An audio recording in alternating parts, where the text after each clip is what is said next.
একটা ফ্যামিলিতে আমার বাবা একটা পাকিস্তানি একটা কোম্পানিতে জব করতেন ম্যানেজার পদে। তখন খুব কম স্যালারি পেতেন, বাট ওঠা নিয়ে নাকি হয়ে যেত। আচ্ছা। তো আমরা ভাই বোন ছিলাম 6 জন, আমার 2 ভাই 4 বোন। প্রথমে 2 বোন, তারপরে 1 ভাই, তারপরে আমি। তো আমার বয়স যখন 10 মাস তখন আনপ্রেজেন্টলি আমার ছোট বোনটা দুনিয়াতে এসে যায়। আমার মা বুঝতে পারেনি যে উনি নেক্সট প্রেগনেন্ট হয়েছেন। যখন আমার ছোট বোনটার জন্মের 3য় দিন আমাকে আমার নানু বাড়িতে দিয়ে দেয়। তো আমি আমার নানু বাড়িতে বড় হয়েছি তখন থেকে। তো যতদিন আমার মামা, ছোট মামা, আমার মায়ের আবার 2 ভাই 2 বোন। জি।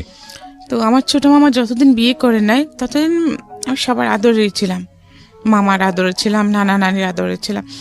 হ্যাঁ, আমার নানা নানির মৃত্যুর আগ পর্যন্ত আমি ওনাদের আদরেই ছিলাম। তখন মামা যখন বিয়ে করছেন তখন আমার আদরটা ওখান থেকে কমে যায়। কিন্তু আমার মামা আমাকে স্কুলে ভর্তি করার নেই। আচ্ছা। আমার মামার একজন ফ্রেন্ড আসছিলেন, তো উনি দেখছে, তখন আমি আরবি পড়তেছিলাম আমার মামির কাছে। তো উনি দেখছেন আমি পড়ার মধ্যে খুব একটু ভালো, তখন উনি বললেন আমার মামাকে যে তুমি ওকে স্কুল কেন ভর্তি করাচ্ছ না? তো কিছু বলেন নাই। তখন উনি আমাকে বাজারে নিয়ে গিয়ে আমাকে 2টা বই কিনে দিলেন, বা একটা বাংলা বই আর একটা অঙ্ক বই ক্লাস 1-এর। আচ্ছা। তো ওগুলো আমি কিছুদিন বাসায় পড়েছি। বাসায় পড়ার পরে আমার আরেক মামাতো বোন, আরেক মামার মেয়ে, ওর স্কুলে পড়তো, ও তখন ক্লাস 4-এ পড়তো। ওর সাথে আমি স্কুলে যাওয়া শুরু করি, যদিও আমাকে স্কুলে ভর্তি করে দেয়নি। আচ্ছা। তারপরে স্কুলে ভর্তি না করা অবস্থাতেই যখন ওখানে ফার্স্ট টার্ম পরীক্ষা যখন আসছে, তো আমি পরীক্ষা দিতে পারছি না। তো হেড স্যার যিনি ছিলেন উনি কিন্তু আমার নানার পরিচিত ছিলেন, তো আমাকে চিনতেন পরিচয় দেওয়ার পরে। তো বলছে তুই স্কুলে ভর্তি হচ্ছিস না কেন? তো আমি বলছি স্যার আমাকে ভর্তি করাচ্ছেন, আমি কি করে হব? তখন উনি বলছিলেন আচ্ছা ঠিক আছে পরীক্ষা দেবো, ভর্তি না হলে তো পরীক্ষা দিতে পারবে না, তো ঠিক আছে আমি তোর নাম রেজিস্টার করে নিচ্ছি, পরীক্ষা দেয়। তো আমি ফার্স্ট টার্ম পরীক্ষা দিয়ে আমি সেকেন্ড হই। তারপরে যখন আমি সেকেন্ড হই তখন হেড স্যার আমাকে আর ভর্তি করে নিলেন, আর কোনো টাকা পয়সা লাগলো না। তখন ভর্তি করতে 5 টাকা লাগতো। আচ্ছা। ওই 5 টাকার কারণে আমি এতদিন ভর্তি হতে পারিনি। জি। তারপরে আমি বার্ষিক পরীক্ষায় সেকেন্ড হয়ে ক্লাস 2-তে উঠলাম। ক্লাস 2 থেকে আমি অলওয়েজ আমার রোল নাম্বার 1 ছিল। কিন্তু আমার কখনো যে এরপর আমি বই কিনতাম না, তখন স্কুলেও বই দিত না, সরকারিভাবে কিনতে হতো। তো আমি কি করতাম, আমার 1-এর বই হয়তো বা ক্লাস 2-র বই অন্য একজনকে দিলাম, যে কারো মনে যারা 2 জন পড়ালেখা করতেছে, একজন 2-তে বা একজন 3-তে। তো আমার 2-র বই ওকে দিয়ে, যে বোনটা 2-তে উঠেছে ওকে দিয়ে, ও 3-র বইগুলো আমি নিতাম। এইরকম চেঞ্জ করে করে পড়তাম।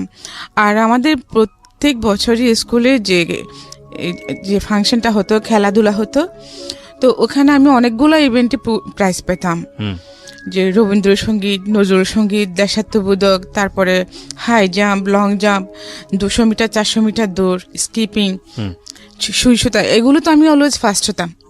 ওইখানে আমি যে প্রাইজগুলো পেতাম, খাতা কলম ওগুলো দিয়ে আমার হয়ে যেত। ইভেন বছরের লাস্টে গিয়ে যখন আমি, ওই সময় বাবা কোথায়? আমার বাবা ছিলেন না, আমার 3 বছর বয়সে আমার বাবা মারা গেছেন। মারা গিয়েছিলেন? জি। আচ্ছা। তো আমার মা অনেক কষ্ট করে আমার বাকি ভাই বোনদের বড় করেছেন। জি। তারপরে ওই বছর লাস্টের দিকে এসে যখন আমি খাতা কলমে ক্রাইসিসে পড়ে যেতাম, তো মাঝে মধ্যে স্কুলে যাওয়ার সময় আমার নানা আমাকে 25 পয়সা 50 পয়সা এরকম দিতেন। তো ওইগুলো আমি জমায় রাখতাম, তখন আমি ওই খাতা কলমেগুলো কিনতাম। আবার মাঝে মধ্যে ইউনিসেফ থেকে কতগুলো খাতা দিত, ওইটা পেলেও আমার হয়ে যেত। জি। তো এইভাবে আমি ক্লাস 7-এ আসি। 7 পর্যন্ত উঠে ক্লাস হাই স্কুলে উঠেও আমাকে ভর্তি করায় নাই। এরকম 4-5 মাস স্কুলে না যাওয়ার ফলে, তো হাই স্কুল প্রাইমারি স্কুল একসাথেই ছিল। তখন একদিন মোহাম্মদ আলী স্যার আমরা স্কুলে টিউবওয়েল থেকে পানি নিয়ে আসতাম, পানি খাইতাম। তো সেরকম সকালে একদিন পানির জন্য গেছি, তো হাই স্কুলের হেড স্যার আমাকে দেখেছেন। তো বলছি কি তুমি এখনো ভর্তি হও নাই, স্কুলে আসো না কেন, তুমি তো পড়ালেখায় ভালো। তা আমি বলছি স্যার অ্যাকচুয়ালি আমি ভর্তি হতে পারি নাই। তখন বলছি ঠিক আছে তুমি আজকে স্কুল টাইমে আমার সাথে দেখা করো। তো আমি গেলাম স্কুলে, তখন উনি আমাকে বলছে ঠিক আছে তোমার তো বোধহয় আর্থিক সমস্যাটা খুব বেশি। তো উনি আমার বাবা মার কথা জিজ্ঞেস করলেন, তো আমি বলছি স্যার আমার বাবা নেই, আমি নানা বাড়িতে থাকি। তখন উনি আমাকে নিজে স্কুলে ভর্তি করায় নিলেন। আচ্ছা আচ্ছা। ক্লাস 6-এ। তারপরে আমি ক্লাস 6 থেকে, তখন আমি যেহেতু 5 মাস পরে ভর্তি হয়েছি, তো আমার রোল নাম্বার 9 হয়, মেয়েদের মধ্যে সেকেন্ড, ছেলে মেয়ে উভয়ের মধ্যে আমি টপ 10-এর মধ্যে ছিলাম। তো আমি যখন ক্লাস 7-এ পড়ি, সেপ্টেম্বর মাস, তখন জোহরের নামাজ পড়তেছিলাম, ওই সময় আমার মামার সাথে একজন লোক আসেন। আচ্ছা।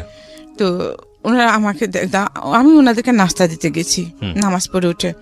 এরপরে তো হ্যাঁ চলে যেরকম মানুষ আসে সবাই চলে গেছে। পরে 2-1 দিন পরে শুনতেছি উনি আমাকে বিয়ে করতে চাচ্ছেন। ওনার বয়স তখন 45 এক্সিট করছে। আচ্ছা আচ্ছা। উনি দুবাই থাকতেন। তো ওনার তখন উনি অলরেডি 5 সন্তানের জনক। ওকে।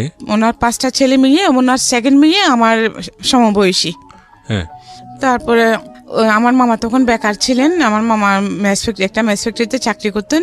তার আগে ওনার চাকরি চলে যায়, তখন উনি বেকার ছিলেন। তো উনি নাকি আমার মামাকে বলেছেন যে বিদেশে নিয়ে যাবেন, হ্যাঁ আমাকে পড়ালেখা করাবেন, এইসব যখন বলছে মামা আমাকে ওনার সাথে বিয়ে দেওয়ার জন্য রাজি হয়ে গেছেন। কিন্তু এই কথা শুনে আমার মা, আমার ভাইটা আমার 6 বছরের বড়, এবং আমার মেজো আপা, ওরা কেউ বিয়েতে রাজি না।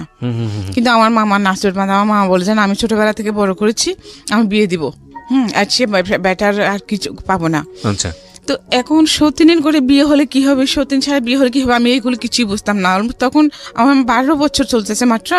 তারপরে আমাকে বিয়ে দিয়ে দেওয়ার জন্য অনেক ঝগড়াঝাটি হচ্ছে।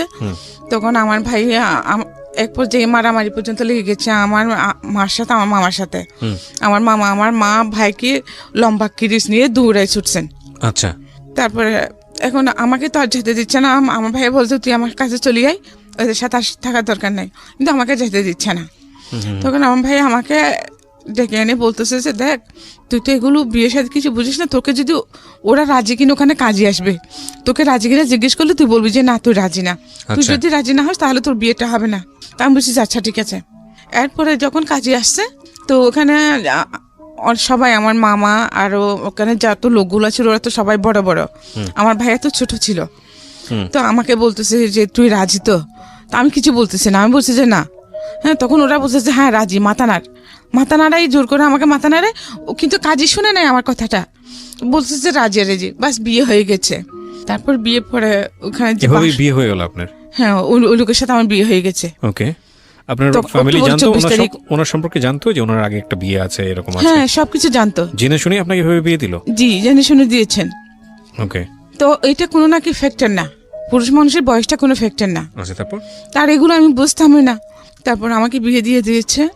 বিয়ের পরে ওই লোকের সাথে যখন আমাকে এখন যেটা বাসর বলতেছে, বাসর দিল, তো আমি কিছু বুঝি না।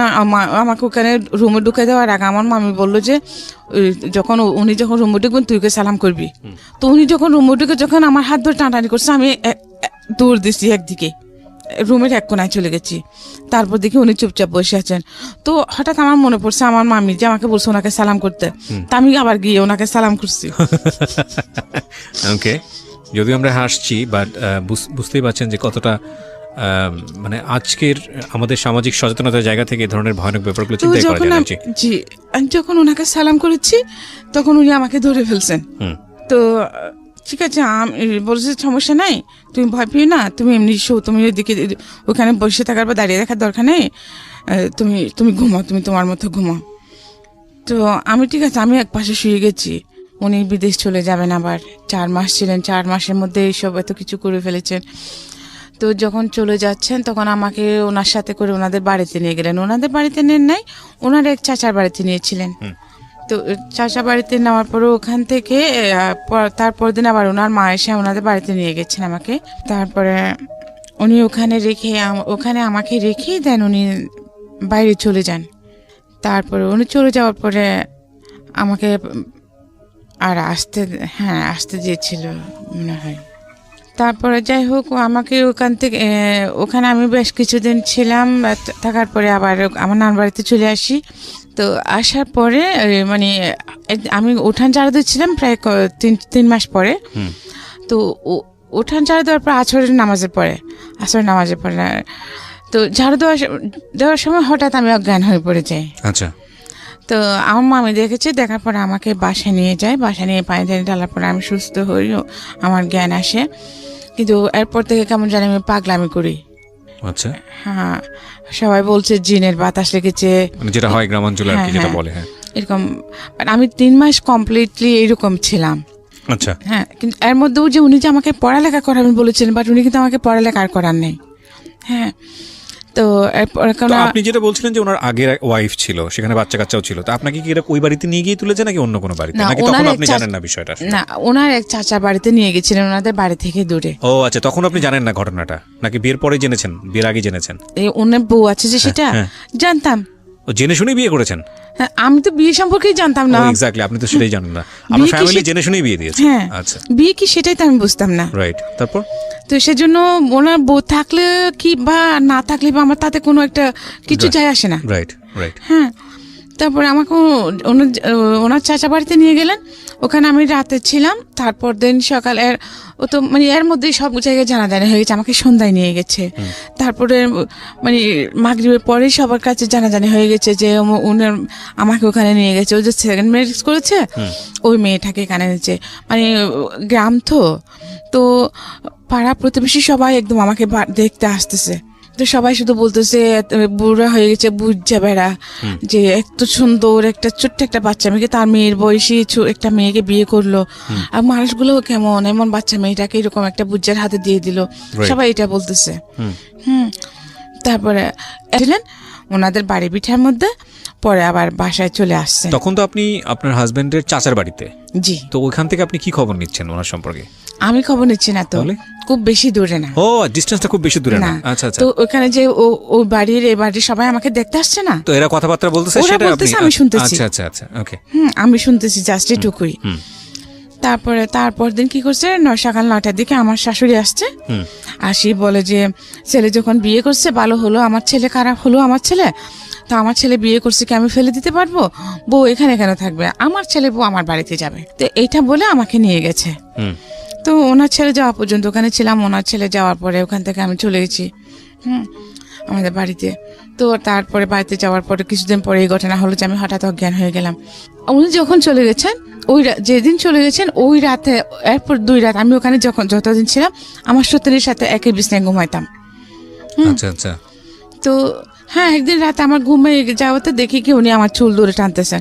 তো আমি শুনেছি, এখন এগুলো বিশ্বাস করি না, তখন মানে শুনেছি আর কি বলছে, মানে আমাকে উনি তাবিজ করেছেন। আচ্ছা। তো এটা উনি নিজের মুখে স্বীকার করেছিলেন, মানে চুল নিয়ে, আপনার চুল নিয়ে। আচ্ছা, আমাকে তাবিজ করেছেন, এটা শুনেছিলাম। তারপরে আমি 3 মাস টোটালি ডিসপ্লেস ছিলাম। আর পরে আমার শাশুড়ি এই ঘটনার পরে 3 মাস আপনার অবস্থা খারাপ ছিল? হ্যাঁ, ওখান থেকে যাওয়ার পরে, আমাদের বাড়িতে যাওয়ার পরে। আচ্ছা আচ্ছা। তারপরে আবার কেমন করে জানি ওই ওজা টোজা এনে আমাকে ভালো করেছে, সুস্থ করেছে, ঠিক আছে। এরপরে ওইগুলো সে শুনছে, এই আমি চিঠি লিখে জানিয়েছি। হ্যাঁ, তো তারপরে আমি চলে আসছি, আমার তো এখানে ছিলাম। হঠাৎ এক রাতে দেখি কি উনি আসে আমাকে ডাকতেছেন 4 মাস পরে। মানে আপনার হাজবেন্ড? হ্যাঁ, উনি বিদেশ যাওয়ার 4 মাস পরে আবার ব্যাক করেছেন। কোন দেশে থাকতো জানি? কোন দেশে? সৌদিতে থাকতেন। সৌদি আরবে। আল-আকসা। আচ্ছা, আল-আকসাতে। হ্যাঁ। তারপরে যখন ডাকছে উঠে দরজা খুলে দিচ্ছি। তারপরে বাড়ির সবাই উঠেছে, তো বলছে যে আমি মানে কালকে আসছি, কালকে চলে এসেছি। তো এরপরে উনি আপ ডাউন করতেন, 2 মাস ছিলেন। 2 মাস পরে যাওয়ার সময় আবার আমাকে ওনাদের বাড়িতে নিয়ে গেলেন। এর মধ্যে কিন্তু আমি ম্যাচিউর হয়ে যাই। তো উনি আমাকে ওনাদের বাড়িতে নিয়ে গেলেন। বাড়িতে নেওয়ার পরেও আমি কিছুদিন ছিলাম। কিছুদিন থাকার পর আমাকে তো উনি ওখানে রেখে চলে যান। পরে বুঝতে পারি যে মানে আমার প্রেগনেন্ট। আপনি কনসিভ করেছেন, এটা বুঝতে পারেন? কনসিভ করেছি। আচ্ছা, বয়স কত তখন আপনার? আমার 14 বছর বয়স। 14 বছর।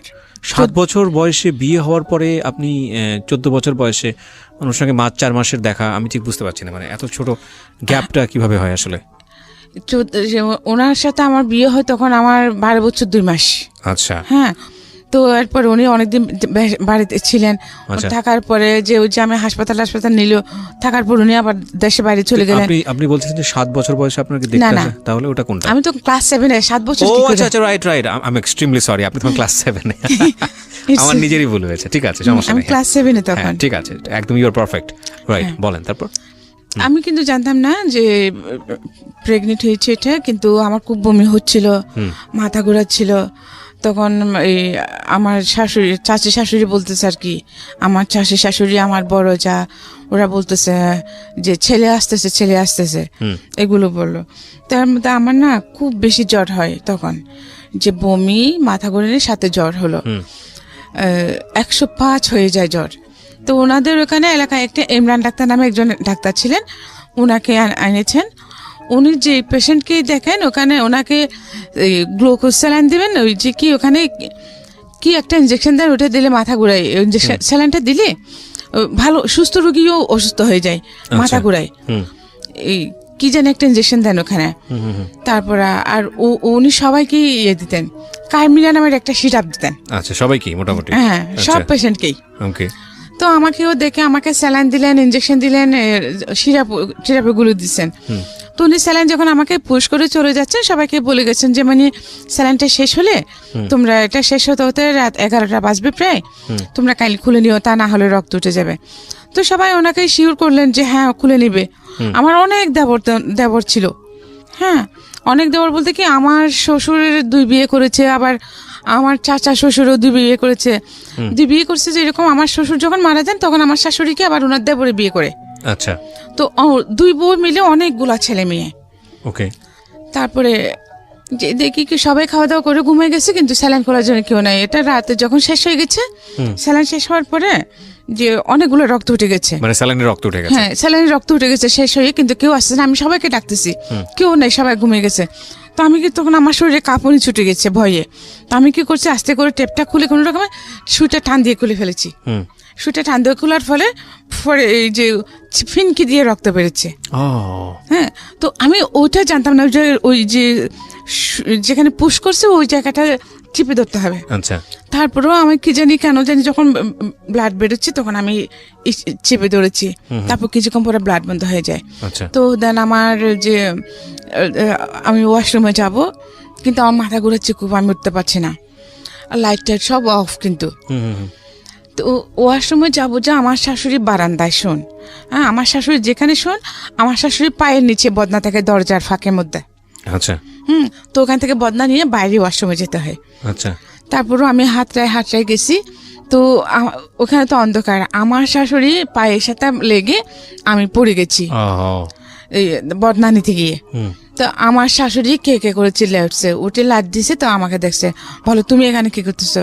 তো আমি বলছি মা আমি ওয়াশরুমে যাব সেজন্য, কিন্তু আমার ওই যে মাথা ঘোরাচ্ছে, আমি পড়ে গেছি, বদনা কুস্তি গিয়ে আপনার পায়ের সাথে লেগে পড়ে গেছি।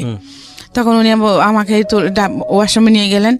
তা আমি ওয়াশরুম সেরে আসলাম, আসার পর উনি বললেন স্যালাইন কিভাবে কে খুলছে? আমার কেউ খুলে নাই, তো রক্ত উঠে গেছে, সেজন্য আমি নিজে টান দিয়ে খুলে ফেলেছি। তো উনি গিয়ে দেখলেন ওখানে অনেকগুলো রক্ত উঠে গেছে। তারপরে উনি শুয়ে গেছেন, কিন্তু আমার জ্বর কমে নাই। আচ্ছা। জ্বর না কমার পরে এখন যে আমি কিন্তু কোনো কাজকর্ম করতে পারছি না তখন।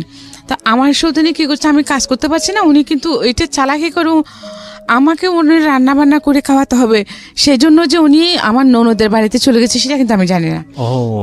হ্যাঁ, আমি জানতাম ওনার বেড়াতে গেছেন, কিন্তু ওনার 4 ছেলে মেয়ের মধ্যে, ওনার 5 ছেলে মেয়ের মধ্যে একটা মারা গেছে, আরো 4টা ছেলে মেয়ে রেখে উনি একা চলে গেছেন। এখন ওদেরকে আমি নিজেই তো অসুস্থ, ওদেরকে আমি কিভাবে রান্না করে খাওয়াবো? হ্যাঁ, আমি ওদেরকে রান্না করে খাওয়াতে পারছি না। পরে কি করছে, ওনার বড় ছেলেকে দিয়ে ছোট মেয়েটাকে নিয়ে গেছে, ছোট ছেলেটাকে নিয়ে গেছে, বড় ছেলে মেয়ে থেকে গেছে। তো আমার শাশুড়ি ওদেরকে রান্না বান্না করে খাওয়াচ্ছে, যদিও আমার শাশুড়ি ওনাদের সাথে খান না, ওনার যে দেবরকে বিয়ে করেছেন ওখানে খান। তারপরে 10 দিন এরকম ছিলাম। 10 দিন থাকার পরে আমি একটু সুস্থ হই। এই 10 দিন কিন্তু আমি না খাওয়াইছিলাম। হ্যাঁ, উনি আসছেন এর মধ্যে, তো আমি রান্না বান্না করতে পারি না, সেজন্য উনি আমাকে খাবার দিতেন না। তো আমার শাশুড়ি কি করতেন, চুরি করে ওনাদের 2-3টা গরু ছিল, দুধের গরু, গাই ছিলেন, তো দুধ দহন করতেন। ওই বিকাল 4টার দিকে যখন সবাই ঘুম থাকতো, আসরের সময় আমার শাশুড়ি নামাজ পড়তে যেতেন, তখন উনি চুরি করে আমাকে 1 গ্লাস দুধ দিতেন, বা বিস্কিট থাকলে 2টা বিস্কিট দিতেন। এই আমার খাওয়া। আচ্ছা, এই মানে বাচ্চা পেটে নিয়ে এইরকম অবস্থা? 10 দিন এরকম ছিলাম। আচ্ছা। তো 10 দিন পরে 10 দিনের দিন আমি একটু সুস্থ হই। সুস্থ হওয়ার পরে ওদিন শুক্রবার ছিল, তো আমাকে বলতেছে যে এভাবে তোমার এখন 4 মাস চলতেছে, তখন আমার প্রেগন্যান্সির 4 মাস চলতেছে, তুমি সামনে তোমার বডি বড় হয়ে যাবে, তখন তুমি আর যেতে পারবে না, তুমি এখন আমার সতীন আর আমার শাশুড়ি আমাকে বলতেছে তুমি এখন তোমার বাবার বাড়ি থেকে ঘুরে আসো, আজকে শুক্রবার, আগামী শুক্রবারে তোমাকে মালিক গিয়ে নিয়ে আসবে, মালিক আমার দেবর। তা আমি বলছি আচ্ছা ঠিক আছে। তো আমি ওই দিন আমাকে ভাত দিবে যে একটা শুকনো একটা লাকড়ি ছিল, বড় ঘাস ছিল। আমাকে বলে যে এটা একটু ফাড়ি দাও কষ্ট করে, তারপরে তুমি গোসল টোসল করে খাওয়া দাওয়া করে নাও, জুমার পরে তুমি চলে যাইও। তো আমি ঠিক আছে, আমি অনেক কষ্ট করে লাকড়িটা অর্ধেক ফেটেছি, লাকড়ি করেছি গাছেটা। তারপরে জোহর আজান দিছে, আমি গোসল টোসল করে ভাত টাত খাইলাম। খাওয়ার পর আমাকে পাঠিয়ে দিয়েছে, 50 টাকা দিয়েছে। তো বিয়ের সময় আমাকে যে কাপড় চোপড় দিয়েছিল ওগুলো কিছুদিন ওগুলো রেখে দিছে। আচ্ছা, সোনা গয়না সব রেখে দিছে। এই আমাকে 2টা শাড়ি, 2টা ব্লাউজ, 2টা পেটিকোট আর একটা পুরনো ব্যাগ দিয়েছে। ব্যাগ দিয়ে আমাকে 50 টাকা দিয়ে মালিকের সাথে পাঠিয়ে দিল। তো আমাকে বলছে আজকে শুক্রবারে যাচ্ছ, আগামী শুক্রবারে মালিক যাবে, তুমি চলে আসিও। তো ঠিক আছে, আমিও চলে গেছি। কিন্তু এয়ারপোর্ট আমাকে আনতে যায় না। 1 শুক্রবার, 2 শুক্রবার, প্রায় মানে তখন আমার প্রায় 8 মাস চলতেছে। তো কি করবো এখন আমি? আমার মামাকে বলতেছি, আমার ওরাও তো গরিব, এখন আমি ওখানে, ওরাও আমাকে সহ্য করতে পারছে না। আচ্ছা, হ্যাঁ, যে আমাকে বিয়ে দিয়েছে বড় লোকের কাছে, ওদেরকে শুদ্ধ ক্যারি করবে এটা ভেবে। এখন সে আমারই করসপরেন্স দিচ্ছে না। উনি আমাকে চিঠি পাঠাইছেন কি, ও আমি যাওয়ার পরে, তুমি আমার মাকে লাথি মেরে চলে এসেছো, হ্যাঁ, তো তোমাকে আমি নিব না। যে মেয়ে আমার মাকে অপমান করে লাথি মেরে চলে আসে, তার আমার বাড়িতে তার কোনো ঠাঁই নেই। সে যদি আমার মা, আপনার জামাই আপনাকে বলছে, চিঠি লিখেছে, তখন তো মোবাইল ছিল না। তো উনি 1 মাস পরে চিঠি আসা, 1 মাস লাগে একটা চিঠি আপ ডাউন করতে। তো আমি ওনার চিঠি পাই যে তুমি আমার মাকে লাথি মেরে চলে এসেছো, আমার মার সাথে বেয়াদবি করেছো, এখন তুমি আমার মার পায়ে ধরে ক্ষমা চাইবে, আমার মা যদি তোমাকে ক্ষমা করে দেন তুমি আমাদের বাড়িতে থাকতে পারবে। হ্যাঁ, তো এখন আমি কিছুই বুঝতে পারছি না ব্যাপারটা। আমি ওনাকে কখন লাথি মারলাম, আমি তো এসব কিছুই জানি না। তখন আমি ওনাকে বললাম যে চিঠি লিখলাম যে আমি তো এসব কিছু জানি, এরকম কিছু হয়নি, আমি অসুস্থ ছিলাম, মাথা ঘুরে পড়ে গেছিলাম ওনার পায়ের সাথে হুচটকে, আমি তো ওনাকে লাথি মারি নাই। তো চিঠি না, আমি ওনাকে ক্যাসেট পাঠালাম, একটা ট্যাপ রেকর্ডারে ক্যাসেট কথা রেকর্ড করে সম্পূর্ণ ঘটনা আমি ওনাকে বলে পাঠালাম। প্রথম ছেলে হলো, তারপরে ও তো কোনো খোঁজখবর নেয় না। আল্লাহর রহমতে হয়ে গেছে, ছেলে বড় হচ্ছে আস্তে আস্তে। তো ও কিন্তু আর আসে নাই, মানে আপনার জামাইয়ের খোঁজ নিচ্ছে না, খোঁজে নেয় নাই, টাকা পয়সাও দেয় নাই, এই আসেও নাই, আমার টোটালি কোনো খোঁজ রাখতেছে না। কিন্তু এর মধ্যে আমার মামাও কিন্তু আমাকে ইয়ে করতেছে, হ্যাঁ, ওরা কেউ আমাকে সহ্য করতে পারছে না। তারপরে এখন আমার ছেলেটা যখন 1 বছর হয়ে গেছে, তো ওইখানে ফ্যামিলি প্ল্যানিং এ লোক নিচ্ছিল, ক্লাস 8 পাস নিচ্ছে তখন। হ্যাঁ, তো আমার ক্লাসমেটের ভাই কিন্তু ফ্যামিলি প্ল্যানিং এর হেড ছিলেন ওখানকার, আমাদের এই থানার। হ্যাঁ, তো আমি ওনাকে গিয়ে ধরলাম, আমার মামাকে জিজ্ঞেস করছি আগে যে মামা ওখানে তো এরকম যে লোক নিচ্ছে, তো আমি তো করতে পারবো, নিম্ন মাধ্যমিক চেয়েছে, তো জাহিদ ভাই যেহেতু ওখানে আছে, আমি ওনার সাথে কথা বলি ওটা আমাকে নেবে কিনা, তো শুধু শুধু বসে থাকে কি করব। তো আমার মামা বললেন যে আচ্ছা ঠিক আছে যা। তো আমি জাহিদ ভাইকে বললাম যে ভাইয়া আপনি তো আমার সব কিছু জানেন, তো আমি তো পড়ালেখা করতে পারি নাই, তো আপনি আমার জন্য একটু প্লিজ ট্রাই করেন না আমাকে একটুখানি চাকরিতে দেওয়ার জন্য। তো উনি বললেন যে আচ্ছা ঠিক আছে আমি চেষ্টা করব, তো তুমি চকরি আসো, ওখানে হেড অফিসে যেতে হবে, ও আসো। তো আমার মামাকে বললাম, মামা বললেন যে আচ্ছা ঠিক আছে। তো আমি বোরকা টুকা পরে গেলাম। তো এই ব্যাপারে কয়েকবার আপ ডাউন করছি, হ্যাঁ, আজকে না হয় কালকে হবে, কালকে না হয় পরশু হবে, তো ঘোরাচ্ছে, আমিও ঘুরতেছি। তো এর মধ্যে মানুষ নানা কথা বলছে কি দুবাইওয়ালার কাছে বিয়ে দিয়েছে, এখন জামাই বিদেশে গেছে, সেই জন্য ছোট মেয়ে, হ্যাঁ, মানে আমার ক্যারেক্টার নিয়ে কথা বলছে, কেমন করে থাকবে এগুলো বলতেছে। বাট আমার মাইন্ডে কিন্তু এগুলো টোটালি ছিল না। উনিও তো আমার কাছে থাকলেই বা কি না থাকলেই বা কি, এটা আমার কোনো ফরক পড়তো না। আমি ওনাকে মানে লাভ কি জিনিস সেটাও আমি বুঝতাম না, সংসার কি জিনিস সেটাও আমি টোটালি বুঝতাম না। বদনাম করতেছে, আমাকে চলে যেতে বলছে, আমি চলে যাবো, দ্যাটস ইট, আমার ধারণা এটুকুই। তারপরে ঠিক আছে, তখন আমার মামা আমাকে এগুলো নিয়ে টর্চার করতেছে, হ্যাঁ, যে মানুষে খারাপ বলতেছে। তাহলে যে মামা মানুষে খারাপ বলতেছে, মানুষে তো জানে না আমাদের ভিতরে কি হচ্ছে। মানুষে জানে যে আমাকে দুবাইওয়ালার কাছে বিয়ে দিয়েছেন, সে অনেক বড় লোক, হ্যাঁ, তো আমি যখন বাইরে যাচ্ছি সবাই তো মনে করবে এটাই, যা ক্যারেক্টারলেস এটাই তো মনে করবে। আর যেহেতু গ্রাম, মানুষের কাজে হচ্ছে বলা, ওরা যে এত দিনের পর যে না খেয়ে থাকছে, ওরা কেউ আমাদের কাছে একবেলা খাওয়া খেয়েছি কিনা জিজ্ঞেস করছে, করে নাই। তাহলে ওদের কথায় আমাদের কি এসে যায়? বললে আমাকে সমাজ নিয়ে থাকতে হবে, এই সমাজ নিয়ে আমাকে মরতে হবে। তাহলে আপনি সমাজ নিয়ে থাকবেন, সমাজ নিয়ে মরবেন। আপনি যদি মরে যান, যখন আপনার লাশে গন্ধ ছুটবে তখন ওরা এমনিতেই দাফন করবে, কারণ গন্ধ কেউ সহ্য করতে পারে না। সমাজ, যে সমাজ আমি খেয়েছি খাই নাই, আমার ভালো মন্দ কোচ করে নাই, আমাকে জোর করে বিয়ে দিচ্ছে, তখন কেউ বাধা দেয় নাই, এখন কেন আমি সেই সমাজের কথা শুনবো? আমি এই সমাজের কথা শুনবো না। তখন আমার মামা আমাকে বার করে, খুব মেরেছেন, মেরে আমাকে বার করে দিলেন, এই বাচ্চা সহ বার করে দিয়েছেন। এখন আমি আমার মার কাছেও যেতে পারছি না। বাচ্চার বয়স কত তখন? বাচ্চার বয়স তখন 1 বছর 10 মাস। তারপর এখন আমি আমার মার কাছেও যেতে পারছি না, কারণ উনি আমাকে ওদের বিরুদ্ধে গিয়ে আমাকে বিয়ে দিয়েছেন। ওখানে গেলে আমার ভাই আমাকে যেতে দিচ্ছে না। হ্যাঁ, তো আমি কোথায় যাবো? আমার মামা এখন ওদের উনি টাকা পয়সা দিচ্ছেন না, আমার দোষ, এটাও আমার দোষ। আমি চাকরি করতে চাচ্ছি ওনাদেরকে একটু হেল্প করার জন্য। হ্যাঁ, নিজেও একটু ভালো থাকবো, না খেয়ে থাকতেছি দিনের পর দিন। এমন হয়েছে যে আমি লাকড়ি কাটতে গেছি, সারাদিন গাছ কেটে যে কয়মন হয়েছে এগুলো টাকাগুলো দিয়ে সন্ধ্যায় এসে 8টায় না আমরা রুটি বানিয়ে খেয়েছি। তখন আমার মামার প্রেস্টিজে লাগে না সেটা। এখন আমি চাকরি করতে যাচ্ছি, সেটা প্রেস্টিজে লাগতেছে। আমাকে বার করে দিয়েছে। তো আমি কি করবো? আমার ভাইয়ের ওখানে যেতে পারছি না। আমি আমার বান্ধবীদের ঘরে ঘরে প্রায় 2 মাস এরকম ছিলাম। আজকে এর ঘরে তো কালকে এর ঘরে, এই বাচ্চা নিয়ে। তো শেষে ভেবে দেখলাম যে না, এইভাবে তো জীবন যাবে না।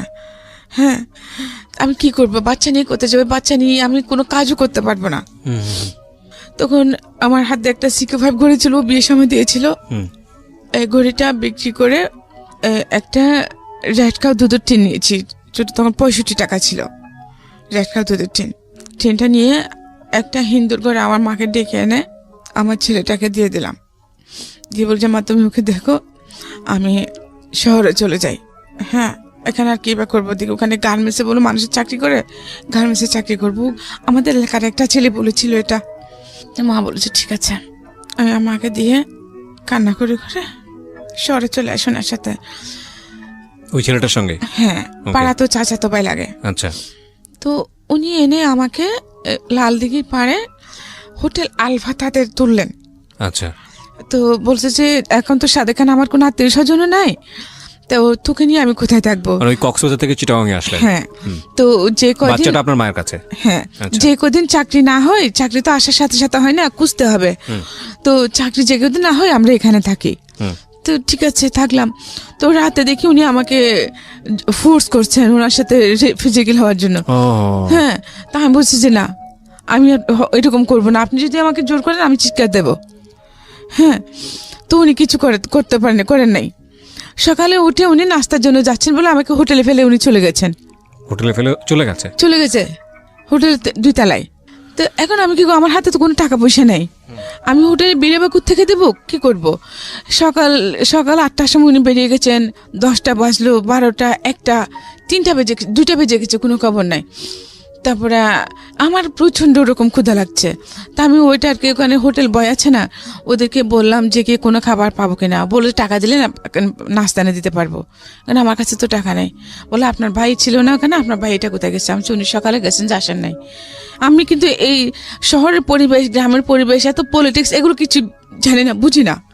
হ্যাঁ, তখন আমি বেরিয়ে হাঁটতেছি রুম থেকে বেরিয়ে, তো ম্যানেজার ছিলেন, ম্যানেজার আমাকে ডাকলেন। হ্যাঁ, বলেছে কি আপনার কেউ না এখানে? আমি বলছি আমার ভাই ছিল, সকালে গেছে, উনি আর এখন আসেন নাই। বলে উনি আসবেন না? আমি বলছি জানি না। হ্যাঁ, বলে কেন, কি হয়েছে? তো আমি চুপ করে আছি। তো উনি কি ইমেজ করছেন আমি সেটা জানি না। তা আমাকে বললেন যে দেখেন, আমি আপনার বড় ভাইয়ের মতো, আপনি আমাকে নির্ভয়ে বলেন কি হয়েছে। তখন আমি ওনাকে বললাম যে এরকম ব্যাপার, যে আমি এই জন্য কারণে চিটং এসেছি। তো উনি আমার সাথে এরকম বিহেভ করতে চেয়েছেন, করতে পারেন। এখন সকাল উনি নাস্তার কথা বলে চলে গেছেন, এখনো আর আসেন নাই। তখন বলছে এটা তো মহাবিপদ, আপনি হোটেলে বিল কীভাবে দিবেন? হ্যাঁ, আর আপনি যাবেন এবার কোথায়? আমি জানি না, আমি এখানে কিছু চিনি না, আমি লাইফে ফার্স্ট এসেছি। তো তখন ওইখানে যে লালদিঘিতে একটা খেলা হচ্ছিল, যে পুকুরের মধ্যে লালদিঘিতে একটা লোক ডুব দিবে, ডুব দিয়ে উনি ওখানে পানির ভিতরে সবকিছু খাওয়া দাওয়া করবেন, মানে 22-20-23 ঘন্টা থাকতে পারেন, এইরকম। নামটা ভুলে গেছি, মনে আসছে না এখন। হ্যাঁ, তো ওই খেলাটা হচ্ছিল, ওখানে প্রচুর মানুষ। তো ওখানে আমরাও 3 তলায় উঠে বারান্দা থেকে এগুলো দেখতেছি। আমিও। ওখানে আরেকটা ফ্যামিলি ছিল, ওটা মানে লোহাগাড়া থেকে আসছে। তো ওনার হাজব্যান্ড ওয়াইফ, ওনার হাজব্যান্ডের কিডনির সমস্যা, ওর জন্য উনি ডাক্তার দেখাতে আসছেন। ওখান থেকে ওনাকে ঢাকা নিয়ে যাবেন পিজি হাসপাতালে। তো ওনার ছেলে মেয়ে আছে, তো কথাবার্তা একসাথে যখন আমরা বারান্দায় খেলা দেখতেছি, তো উনি আমাকে জিজ্ঞেস করছেন আমি কোত্থেকে আসছি না আসছি। তা আমি বললাম ওনাকে, হ্যাঁ উনি ছিলেন দাঁতের ডাক্তার। তখন উনি বললেন যে ওনাকে আমি বললাম সবকিছু। তখন উনি বললেন যে ঠিক আছে, আমি ঢাকা যাবো, যে আমাকে ওখানে লোক আপটা করার জন্য একটা মানুষ লাগবে, আমার কেউ নাই সেরকম, আমার ওয়াইফ বাচ্চা নিয়ে দেখতে পারবে না। আচ্ছা, হ্যাঁ, তো তুমি যদি আমার সাথে যাও, আমার মেয়ে হয়ে আমাদের বাড়িতে থাকো, তো আমার সাথে যাও, তাহলে আমি আমার মেয়ে হিসেবে রাখবো। তো এখন আমার চিন্তা করে দেখলাম আমার আর কোনো ওয়ে নাই। তো আমি বললাম যে আচ্ছা ঠিক আছে। আমি তখন একেবারে কচুরি পানার মতো হয়ে গেছি। তো উনি ম্যানেজারের সাথে কথা বললেন যে মেয়ে যে টাকা পয়সা যেগুলো হয়েছে, উনি এরপর ওনার সাথে আমাকে খাওয়ালেন, ওনাদের সাথে খাওয়ালেন। উনি 3 দিন ছিলেন। 3 দিন পরে আমি ওনাদের সাথে ওনাদের বাড়িতে চলে গেলাম। বাড়িটা কোথায় ছিল? ওনাদের বাড়ি ছিল পদুয়া, লোহাগাড়া থানা। আচ্ছা আচ্ছা। তারপরে উনি কিন্তু এটা ওনার সেকেন্ড ওয়াইফ ছিল। ওনার আরেকটা ওয়াইফ আছে, ওটা কক্সবাজারে থাকে। ওনার ওইকারও ছেলে 2টা আর মেয়ে আছে। ওনার ছেলে দুটোটাই দাঁতের ডাক্তার। হ্যাঁ, তো ওনার ছোট ওয়াইফের কাছে আমাকে নিয়ে গেছেন। ছোট ওয়াইফ, উনি মহিলাটা অসম্ভব রকম ভালো ছিলেন। আমাকে একদম ঠিকই ওনার নিজের মেয়ের মতো করছেন। পুরো সংসার দায়িত্ব আমাকে দিয়ে দিয়েছেন। আমি যেটা বলি সেটা আমার সবকিছু আমার হাতে সঁপে দিয়েছেন। রান্না বান্না, ওনার ঘরের সব কিছু আমি সামলাচ্ছি সব, আমি ওরকম বড় মেয়ের মতো। জি। কিন্তু ওনার সন্তানের একটা মেয়ে ছিল সেখানে, ওনার সাথে রেহানা নাম। ও ক্লাস 9-এ পড়তো তখন। ওর এটা সহ্য হয় নাই। ওর এই অপরচুনিটিটা ওটা ওর সৎ মা হিসেবে থেকেছে ওনার সাথে সারা জীবন। সৎ মাকে সৎ ভেবেছে, আপন ভাবে কাছে আসে নাই। হ্যাঁ, তো আমি ওই জিনিসটা করে নিতে পেরেছি। তো এখন ওনার এটা সহ্য হচ্ছে না। তো ওনার একটা ঘড়ি হারিয়ে গেছে রেহানার।